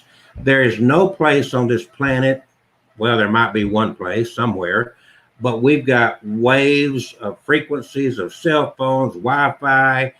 You see, everywhere we go, that's got to affect our senses somehow. Right. That's So why. Go That's ahead. why Christy and I, whenever we get a chance, we go to a secluded mountain, nobody about, and we turn off all of our gear and get back to nature. Grounded. Just listen to the universe. Yeah. And we need it, really, with paranormal and Reiki and everything, and the way the world is today. And turn off the TV. We don't even watch I don't it. watch much of it. I got flat panel TVs on my bedroom walls and living room. Never turn them on. Neither do we. So, and that Never Direct TV will call me and they say, "Do you want this?" It's like, I never watch TV. Never. No, we watch shows like what we're on right now. Yeah. Well, anything I want, I can find on the internet, and I would rather read my stuff instead of listening to people's opinions anyway. So. Yes. So There's what's a your cup opinion? of tea. He's chomping at the bit. Yeah. But I think the whole thing is energy, and Yes. and in a sense, even Christianity agrees with reincarnation. Yes. It's going to a different level of life. And Okay. each level, Right. You're right. we learn each time we come back Yeah. to be a better person. Yeah. I gave up about 15 lives ago. Not happening. So you said promote ourselves. So I let's thought jump. you did. You didn't promote yourself yet? Not quite done yet. Okay. And you want to know who the talkative one was. I'm learning. It's her and Steve. No, we're gonna pull him in on this now. Oh, I keep forgetting, Steve. I do have a mute button here. No, don't mute him. I think he was meant us. Actually. Oh, okay. Yeah, we're the chatty Cathy's here. No, this is cool. I'm enjoying listening to you guys. And I hope everybody else is.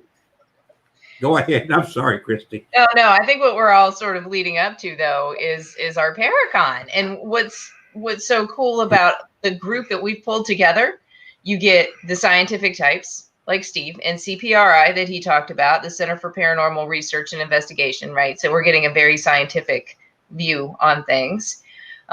We have a psychic medium. We have a witch. We have Reiki practitioners. All of these parts of Tai Chi. Tai Chi. We have Tai Chi healing this year. That's right. Now, this is what you're promoting that we've been communicating through, and what's that called again?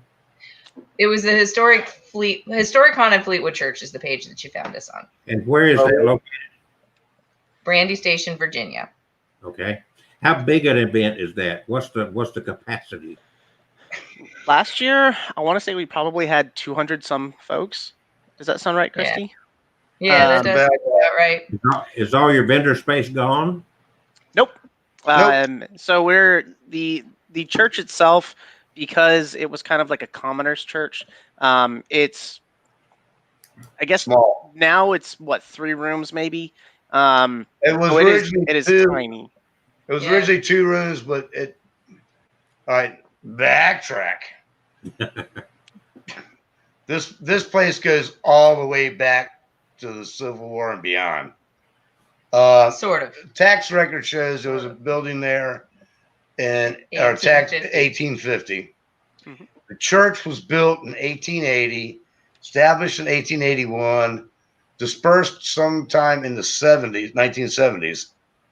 And it hasn't been a church since. No, it hasn't been a church since, but it had been another building because somebody had like a parts store or something else in there. It was And an they actually antique store. bulldozed all the gravestones to the railroad tracks. We were in contact with the church to find out what bodies had been removed and what weren't. They refused to contact us. And the church is falling apart. The significance of the tax record, putting it back to 1850, is you have to understand Brandy Station itself. Brandy Station was a very significant place during the Civil War because of the railroad, which And the runs right largest behind cavalry it. battery. Right across what is now the road from where the Fleetwood Church is the Brandy Station battlefield. And the Brandy Station battle was the Fleetwood. largest. Well, it's also Fleetwood battlefield. It's all Brandy Station, but it's Fleetwood Hill. It's both. It's known as both. Technically, it's known as it's the Battle of Fleetwood Hill and the Battle of Brandy Station, depending on. Yeah, I know. I'm being. He's being a booger. Yes. So, largest I gotta cavalry, be me, brother. largest cavalry battle in the Civil War. The owner of what is the old historic Fleetwood Church has found fragments of Civil War bullets in the foundation. So between the fact that there was a tax record that says there was something there, there are bullet fragments in the foundation that there's a little bit of mystery surrounding this wonderful old church. There are also some other very historic buildings right around it. So the whole area is just steeped in history. Steeped in history. Mm-hmm.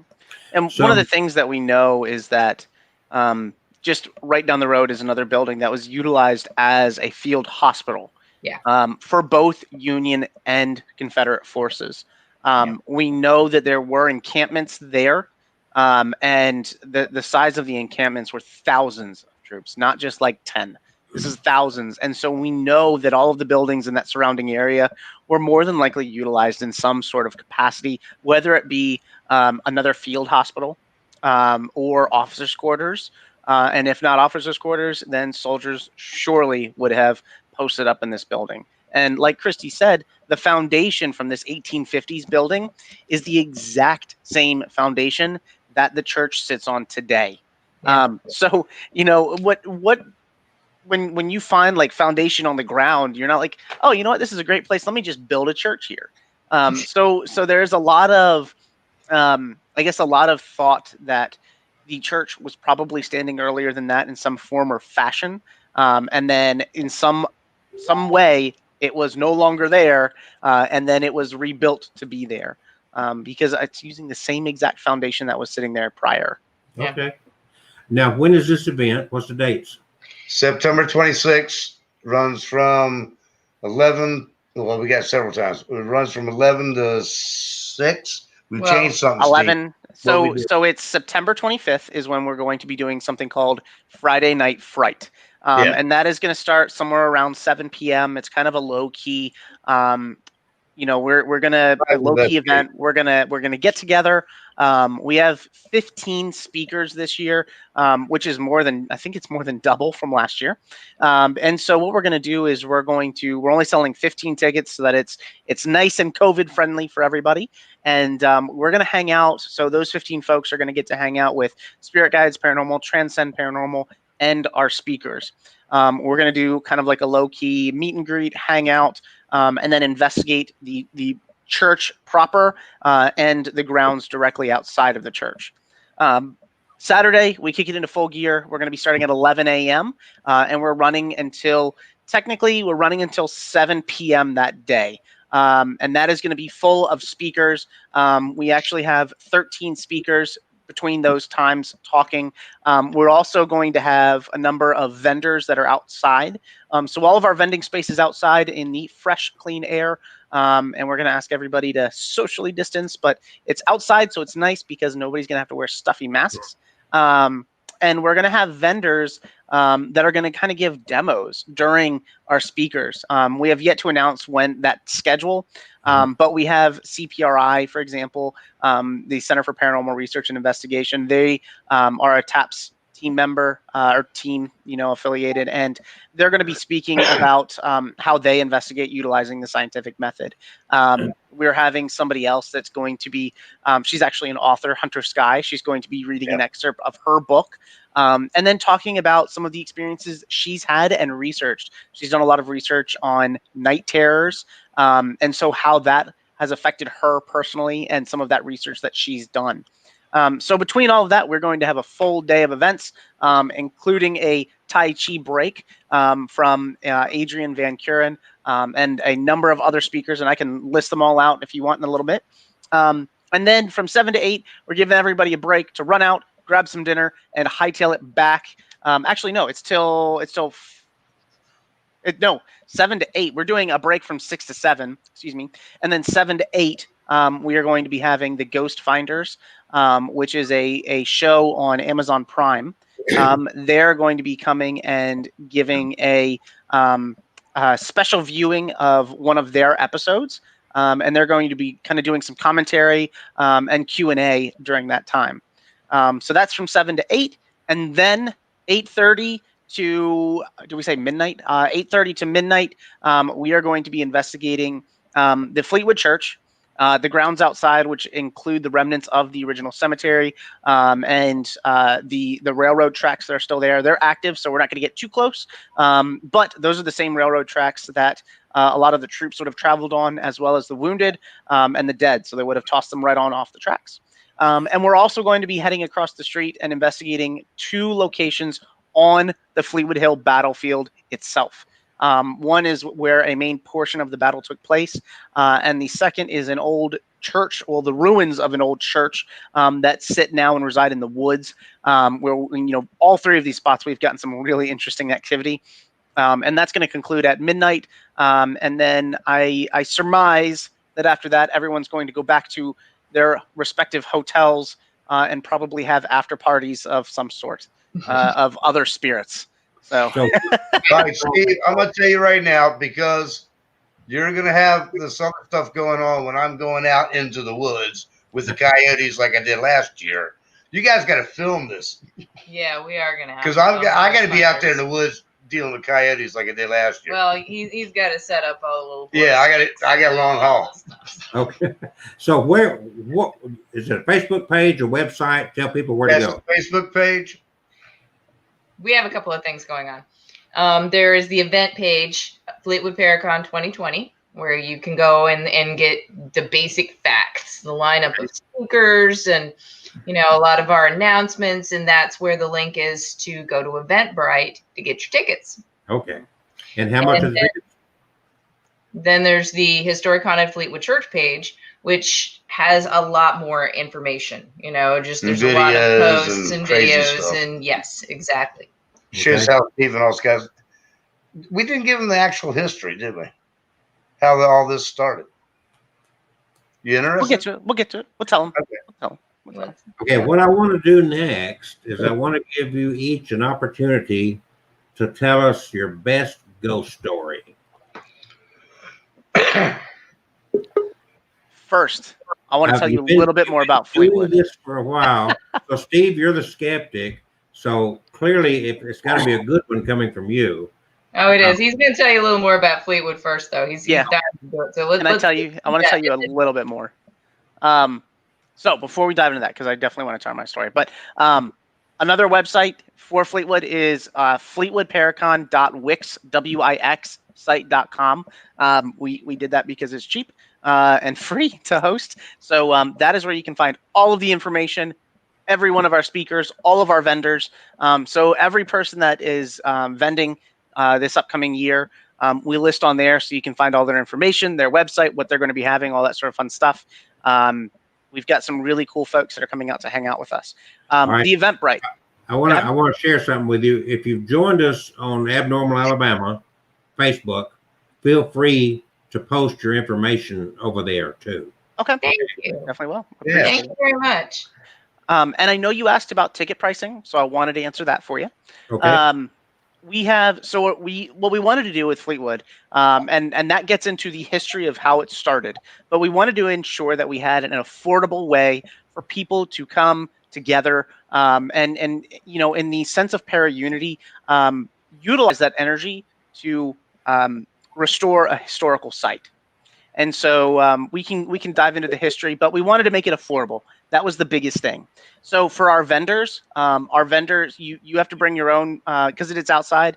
You can bring your own tent and table. I mean, if you don't want a tent, you can just bake in the sun. Get a sweet tan. But it's $35. That's it, $35. And you bring your own tent, table, chair, whatever you want to do, and you're there for the entirety of the event. If you want electricity, it's an extra $10, obviously, because it's electricity.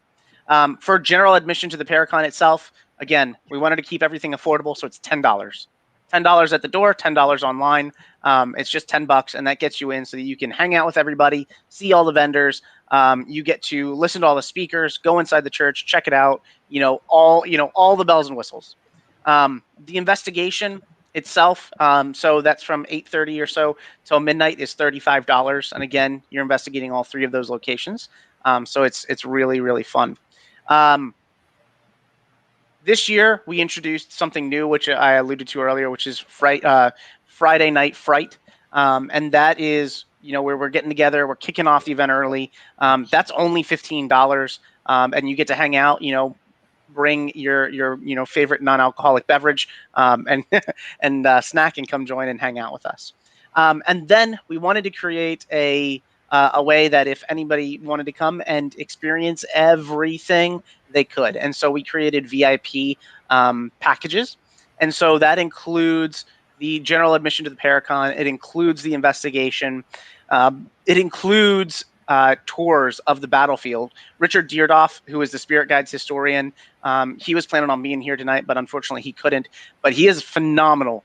He is the man with the plan when it comes to the history of He is a Brandy certified Station. Civil War grounds tour. Battlefield tour conductor. Yeah. Yeah, and he's a very well known He's well historian in awarded. this area. He's well awarded historian in our area. And Okay. so he's giving 1 hour tours for the folks that purchase the VIP tickets. They actually get out onto the battlefield early before the investigation. They get to hear a lot of the history, and get some of those really important key facts that are so useful when going and investigating. And so those, it also includes a Paracon t-shirt, the Fleetwood Paracon t-shirt.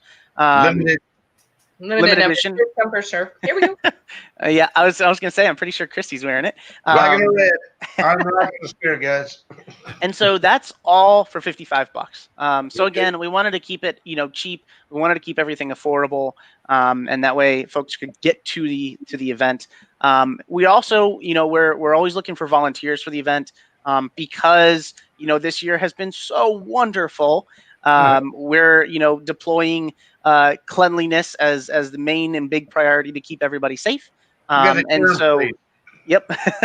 So we've gone out and bought a bunch of bleach, Lysol, everything, all of the cleaning stuff.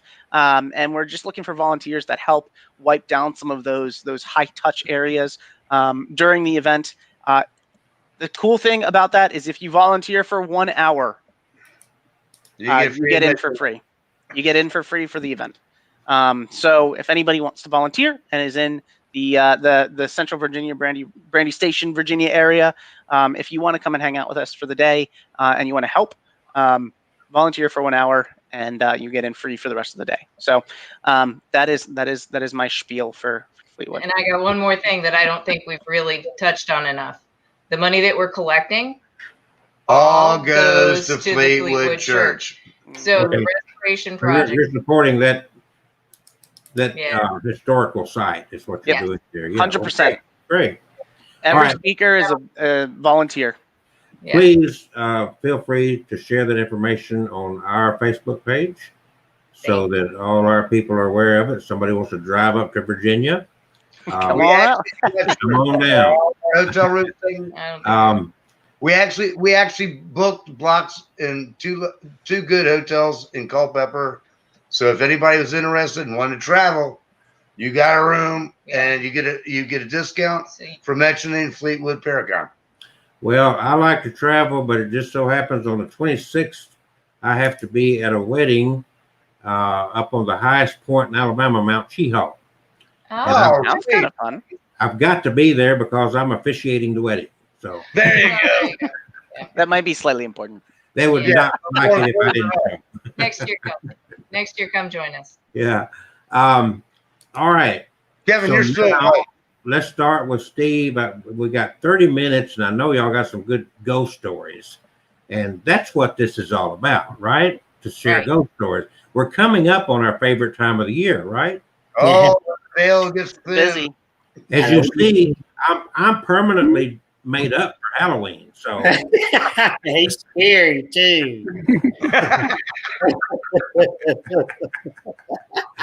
Steve, what's the most profound experience you've had in your years of going in abandoned buildings and cemeteries and funeral homes and people's creaky old houses? I've got two that tend to stand out Okay, as I'm going to stop you real storytelling. quick. Remember that these two down here, your friends, also want to tell their stories. I'll go quick. So the first was very early on in my investigating at a place called Old South Pittsburgh Hospital, and that's in South Pittsburgh, Tennessee. Been on a number of TV shows. It is a phenomenal place to check out and investigate. We used to go down there for the weekend. We'd go down for 4 days and volunteer, help clean up, that sort of thing, and we'd be locked in the building. And so on one of these particular, adventures, we were down there and we were with a medium. She had come in and she was hanging out with us, and she wanted to try out this whole thing of, kind of reading each person and then sending us to different spots at different times of the day and night to experience things, see if things would occur. And so she sent me and three other people to the emergency room section of the building. And so we went down there, and we're standing in the room, and she says, let's make it up a time and say at 1:45 in the morning, you're going to experience something, and I want you to come back and tell me about this.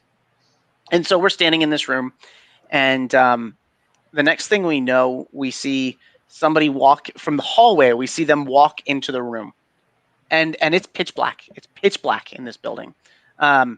We see something like probably 7 to 8 feet. This was tall. I mean, these are some big doors because it's an emergency room, so it needs to be big and wide to wheel people in and out. And this was a massive figure, and it kind of walks into the room, and all of us are standing in different corners. All right, and so this thing, whatever it is, it moves into the room, and it goes to one person, and it stands right behind them. And I mean, clear as day. If it's standing behind you, the other three people are watching this thing. And then it moves to the next person. And then it moves right behind me. And as soon as it gets behind me, I just start picking up all of this information. And I am definitely not psychic or medium or anything like that. But I'm picking up a bunch of information. I'm getting a name, why this person's here, why they died, all of this sort of stuff. And on top of that, I'm getting overwhelmed. They're videotaping me. They're not seeing whatever this thing is, but they're seeing me just kind of standing there. And then I double over, and I'm doubled over for probably 2 minutes or something. And during that time, I've got the rest of my teammates are trying to get my attention. Steve, are you okay? You're okay. In the meantime, whatever this thing is, it just books it right out of the room. So it's gone. I kind of come to, and I'm like, I don't remember the last few minutes. I remember that thing coming into the room, kind of moving around, and that's about it. And so I go back, and I'm watching myself kind of just freeze and then double over, and then I kind of remember all that information. And we go back to the psychic, and we're talking about what we experienced. And I'm telling her, okay, this was a male, probably in his 50s to 60s. He wasn't planning on being here. He was coming in for something, so for a completely different issue, and he had a heart attack, and he died. And I mean, like, clear as, she what she did was she validated all of this information by telling somebody else that was outside of the experiment, and they had written it all down. And so everything that I said was very, very similar, if not dead on, to what she had wrote down. And so to me, that was a really profound and really interesting experience, because that was a personal experience, right? But that to me was kind of like the proving point of, okay, maybe not all psychics and mediums are phony and like full of it. Like, maybe there is something to it. And to me, that was just phenomenal. My second was at St. Albans Sanatorium in Radford, Virginia, one of my favorites. And we went down there to investigate one evening. We went into the drunk tank. So this is back in this time period, insane asylums. That's where you would go if you were, intoxicated, a heavy drinker, that sort of thing. They'd lock you up in there for the weekend. We started playing Johnny Cash. We were using music as a trigger. And we played 2 or 3 songs, and then we went straight silent. The next thing you know, there's 3 rooms on the right-hand side. We watch something the size of a human walking like a cat. So walking on all 4s, walks out of one of the rooms, and then races down the hallway. And it's making no noise. We don't hear it, scurrying, nothing. But it was the size of a full-grown individual running on like a cat. 3 of us saw it. 2 of us ran after it. The other guy went the other way because he was freaked out. Me and another individual chased after it down a hallway to a dead end. Couldn't find it. But to me, that was one of the most phenomenal experiences, because it wasn't, I guess, intrinsically human, if that makes sense. I mean, I don't know. If I'm going to be ghosting around, I feel like I'd probably walk on my feet like regular, not like run around like a cat. So it was really interesting. So those are my 2 really weird ghost stories. We had a weird thing happen at St. Albans. I mean, I'm going to mention a couple of things too. The very first time Donnie and I went to St. Albans, we went with another group and split off. It was lockdown. One of the members. Private of investigation. It Yeah. wasn't a mass group. Yeah, no, it was just us and this other group. And the way St. Albans is set up, there are 2 buildings, and they're connected by a tunnel underneath, but they're not that far from each other. We were down there. It was April. It wasn't that cold outside, really. And it was the coldest place we have ever been. I tend to make a distinction between cold and paranormal cold. There's something far more bone-chilling and strange about paranormal cold. We had never been there before, and we're trying to find our way from one building to the other. Somehow. From, what was it, Floppily? Wherever they did the blood stuff.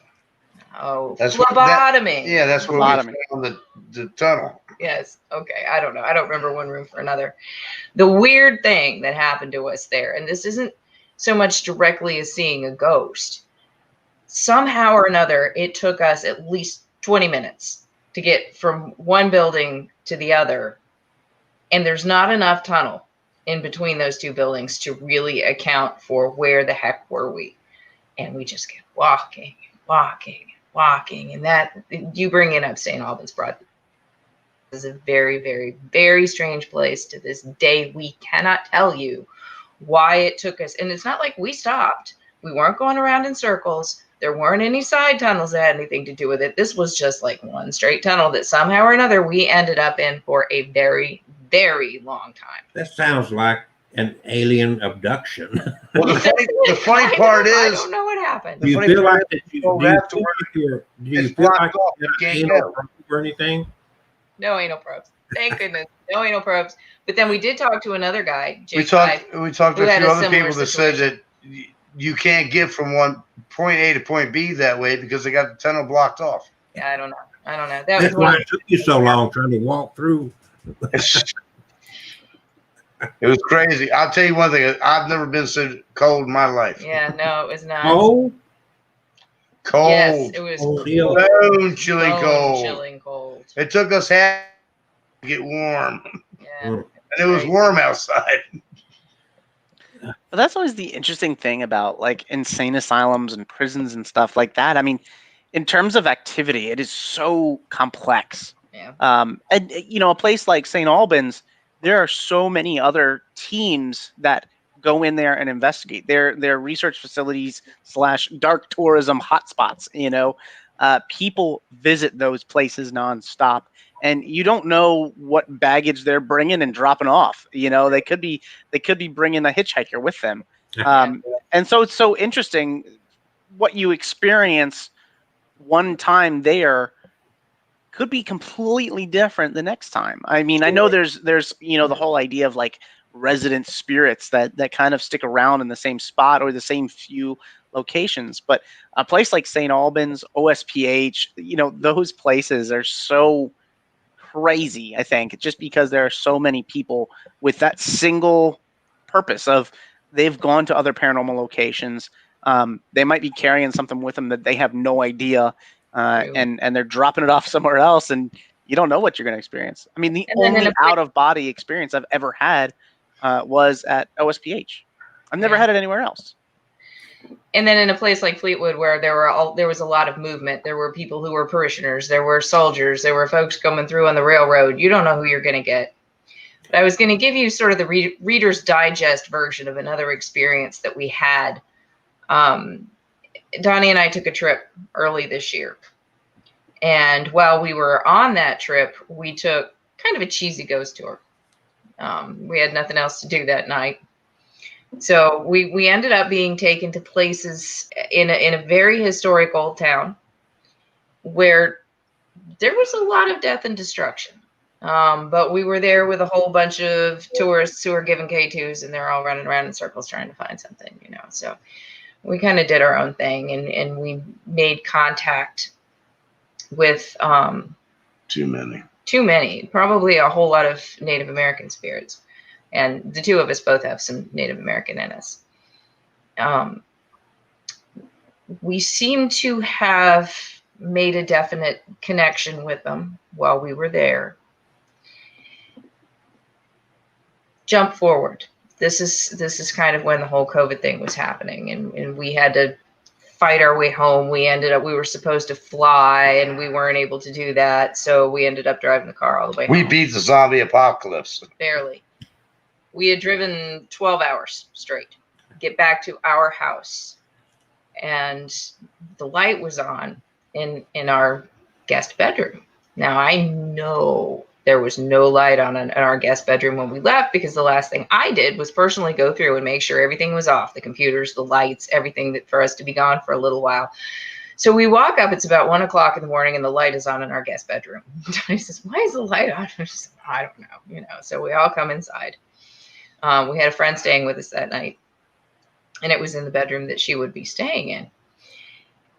So we come inside, put down our stuff, a little bit too exhausted to think really too hard about why this light was on. And our friend says, "Guys, come in here." And first thing she heard that got her attention was thunk of the lid on a ceramic canister thing that I have in there lifted up and dropped down. And then she hears thump on the bed, and she's looking around. And then we come in at this point, and we have a dream catcher up in the corner, which was spinning around in circles and going back and forth like this. God, okay. And the air vent for that is on the other side of the bed. Right. And it wasn't even on at the time. The AC wasn't even on. So we think, oh, okay. Did somebody follow us home? Room's taken. Yeah. Room's taken tonight. She needs to find another guest room. Right. Exactly. So we're exhausted. I'm thinking, what the heck do we have going on? So we got our Echo Vox. I don't know if you guys are familiar with the Echo Vox, but it's one of those tools that allows speech to come through it. But it's kind of interesting because it doesn't have any words actually built into it. It does not have a dictionary, pieces of words. So if an entity is able to put those pieces of words together and come up with an actual word, it's pretty significant that you can understand.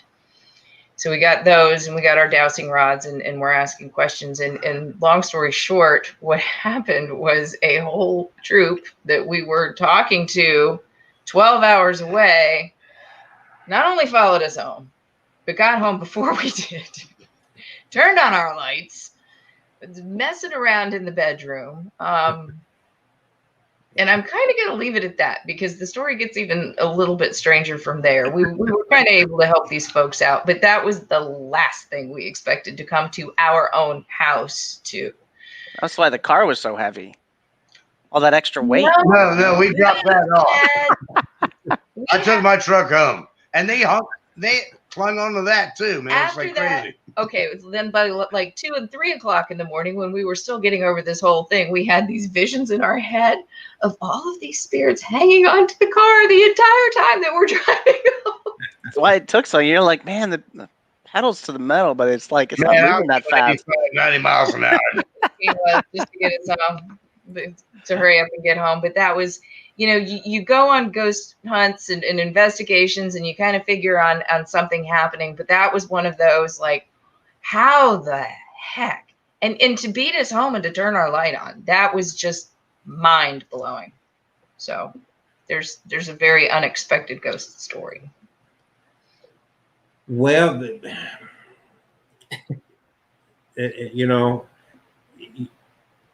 you never know what you're going to run up against, and sometimes it's mind blowing, and sometimes it's pretty explainable. Yeah. Not paranormal at all. Yeah. But for my squirrel man, I started seeing them at the age of 5. Yeah. In an old farmhouse we moved in to, and thank God Mom believed me, because I saw the gentleman at my bedroom door in the old farmhouse lean in. He was all white, somewhat transparent, leaned in, looked at me. And being a little kid, you do that. Peek underneath the covers. I've done that too. So I did that, and I'm like, he's still there.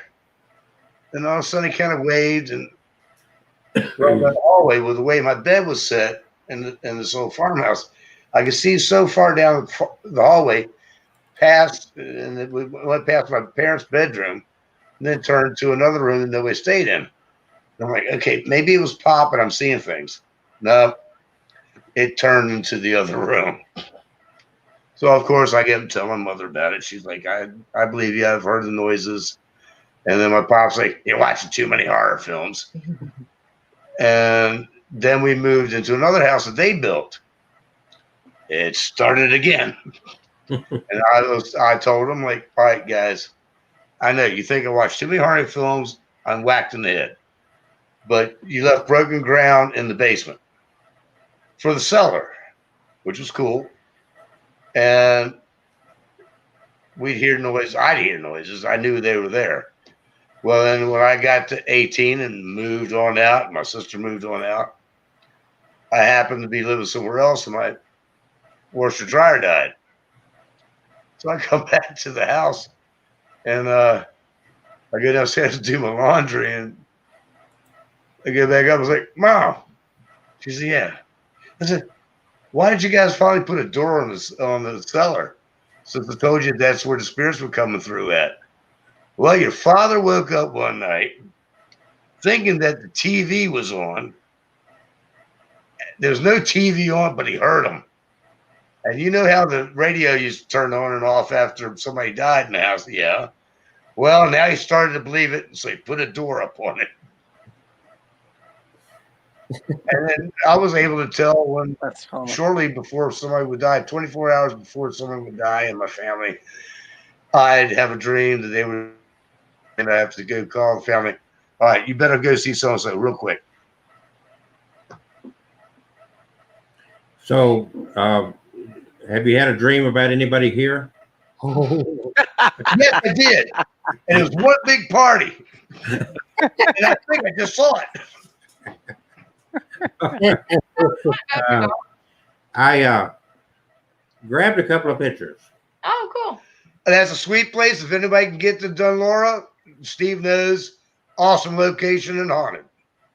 That's a group of crazy people we love to enjoy. Yeah, that's the Ghost Finders. One of the So, good finders. if you want to know more about that, if you're looking for something to do around the 26th that weekend, look these guys up. Transcend Paranormal, that's Steve up there. He'll be glad to lead you in the right direction. And Maybe. these guys right here have the Healing Spirits Reiki, and then what's the name of your paranormal group again? Spirit Guides Paranormal, and they're both all of on Facebook. And you can reach out to them, and they'll be glad to share that information with you. Also, if you subscribed or joined our group on Facebook, Abnormal Alabama, I've encouraged these guys to make sure they've joined, and please I get a prize to post your event, okay?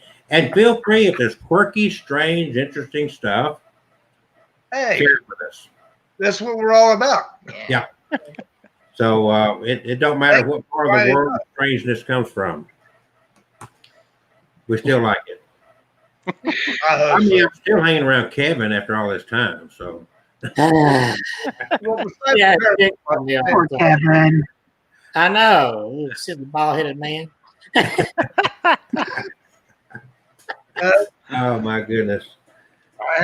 Kevin Kane, myhauntedDolls.com. You can find his books there. He does these little podcasts of storytelling, and he also has written all these books, and he also does EVP spirit box work with over 300 haunted dolls. By the way, Kevin was living in like a garden home. Up until this year, he had a garden home, and he accumulated so many haunted items he had to buy an estate that he now. And I mean, it's a big ranch, and I call it the Graceland of Chelsea, Alabama. So. Graceland. Kevin, do your dolls walk around all the time, or you're all good? No, I haven't seen any walk around. I've seen a little bit of movement. I've seen an arm move, or they sometimes the ones with the eyes, you can see their eyes move, or they'll wink, or they'll blink at you. And nope, I draw the line right here. I even have. I'll turn this camera around. I've even got a haunted dollhouse over here. There you go. Cool. Nope. I like that. Nope. Rock Kevin, isn't it? And it's supposed to be the Ponderosa, but it doesn't really look like it. But I got some spirit box responses from that house one night. It's on my YouTube channel. All right, everybody slow down a minute, because you want to talk about haunted dolls. A year ago this month, on September the 4th, we were live streaming before COVID-19 from my office in Columbiana. And we had donated a couple of dolls to Kevin to take home with him. And I'm going to share, just sit back and watch what happened during this show. If you want to see a haunting, I'm going to share you a haunting right now. Cool. I have recently went up to West Virginia to the what was it called? The Afterlife Museum. The Archive of the Afterlife Museum. That place was really interesting. They had all kinds of dolls that were haunted, which were supposedly haunted. They had death masks. They actually had a cap they would put on death row inmates when they got the chair. Nope. I mean, Done. I don't do dolls. No way. Awesome. 20 seconds ago, I said, and it keeps going. I ignored it because I thought it was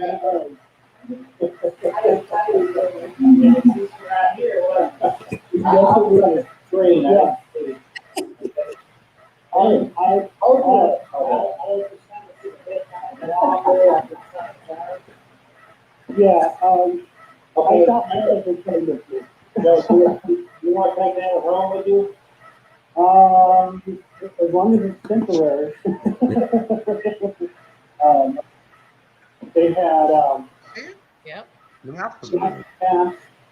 actually had a cap they would put on death row inmates when they got the chair.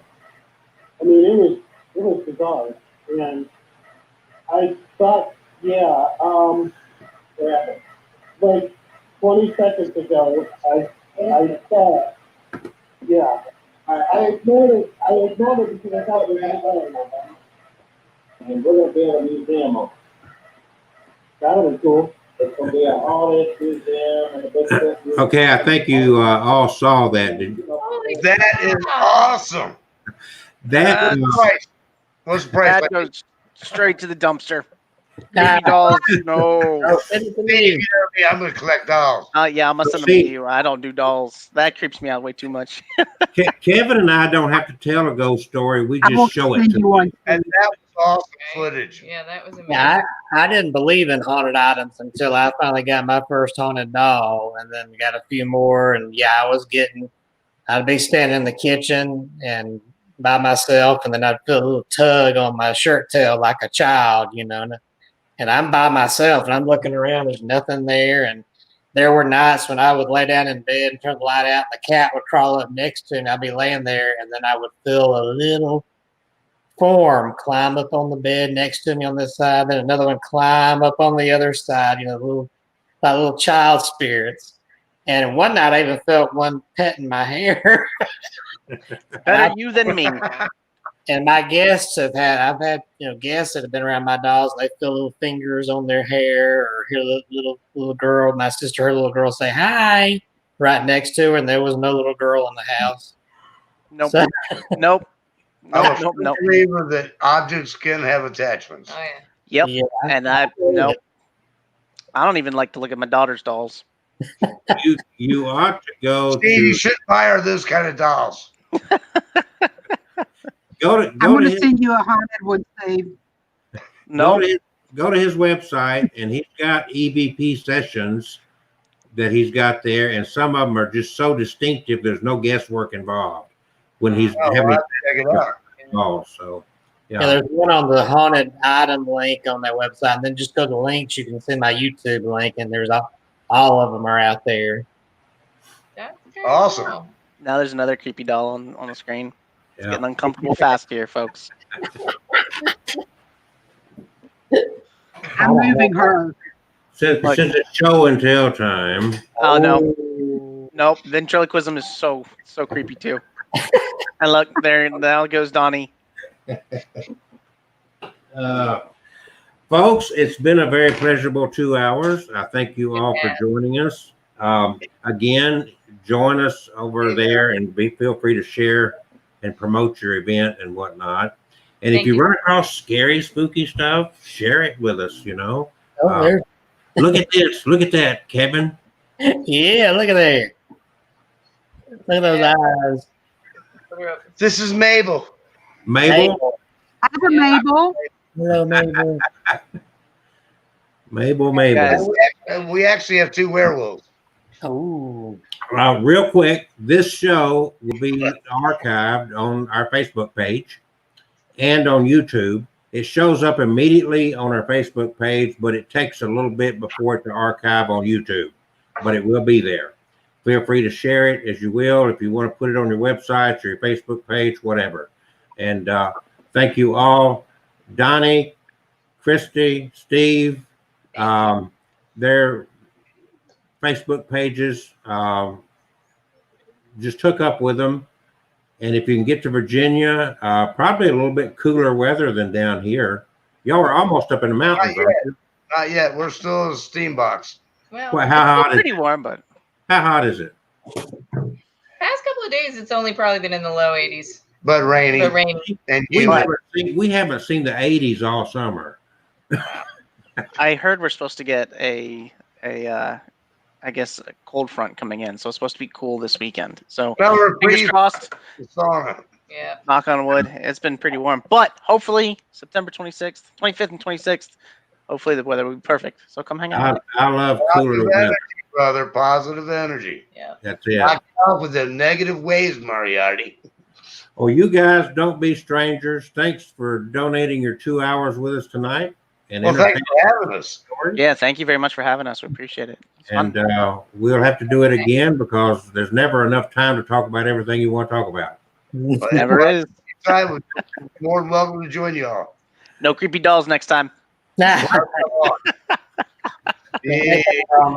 Come on. she's waving at you. Nope. Love and peace. Y'all Peace, take care. Good night. Good night, everybody. Take care. See you.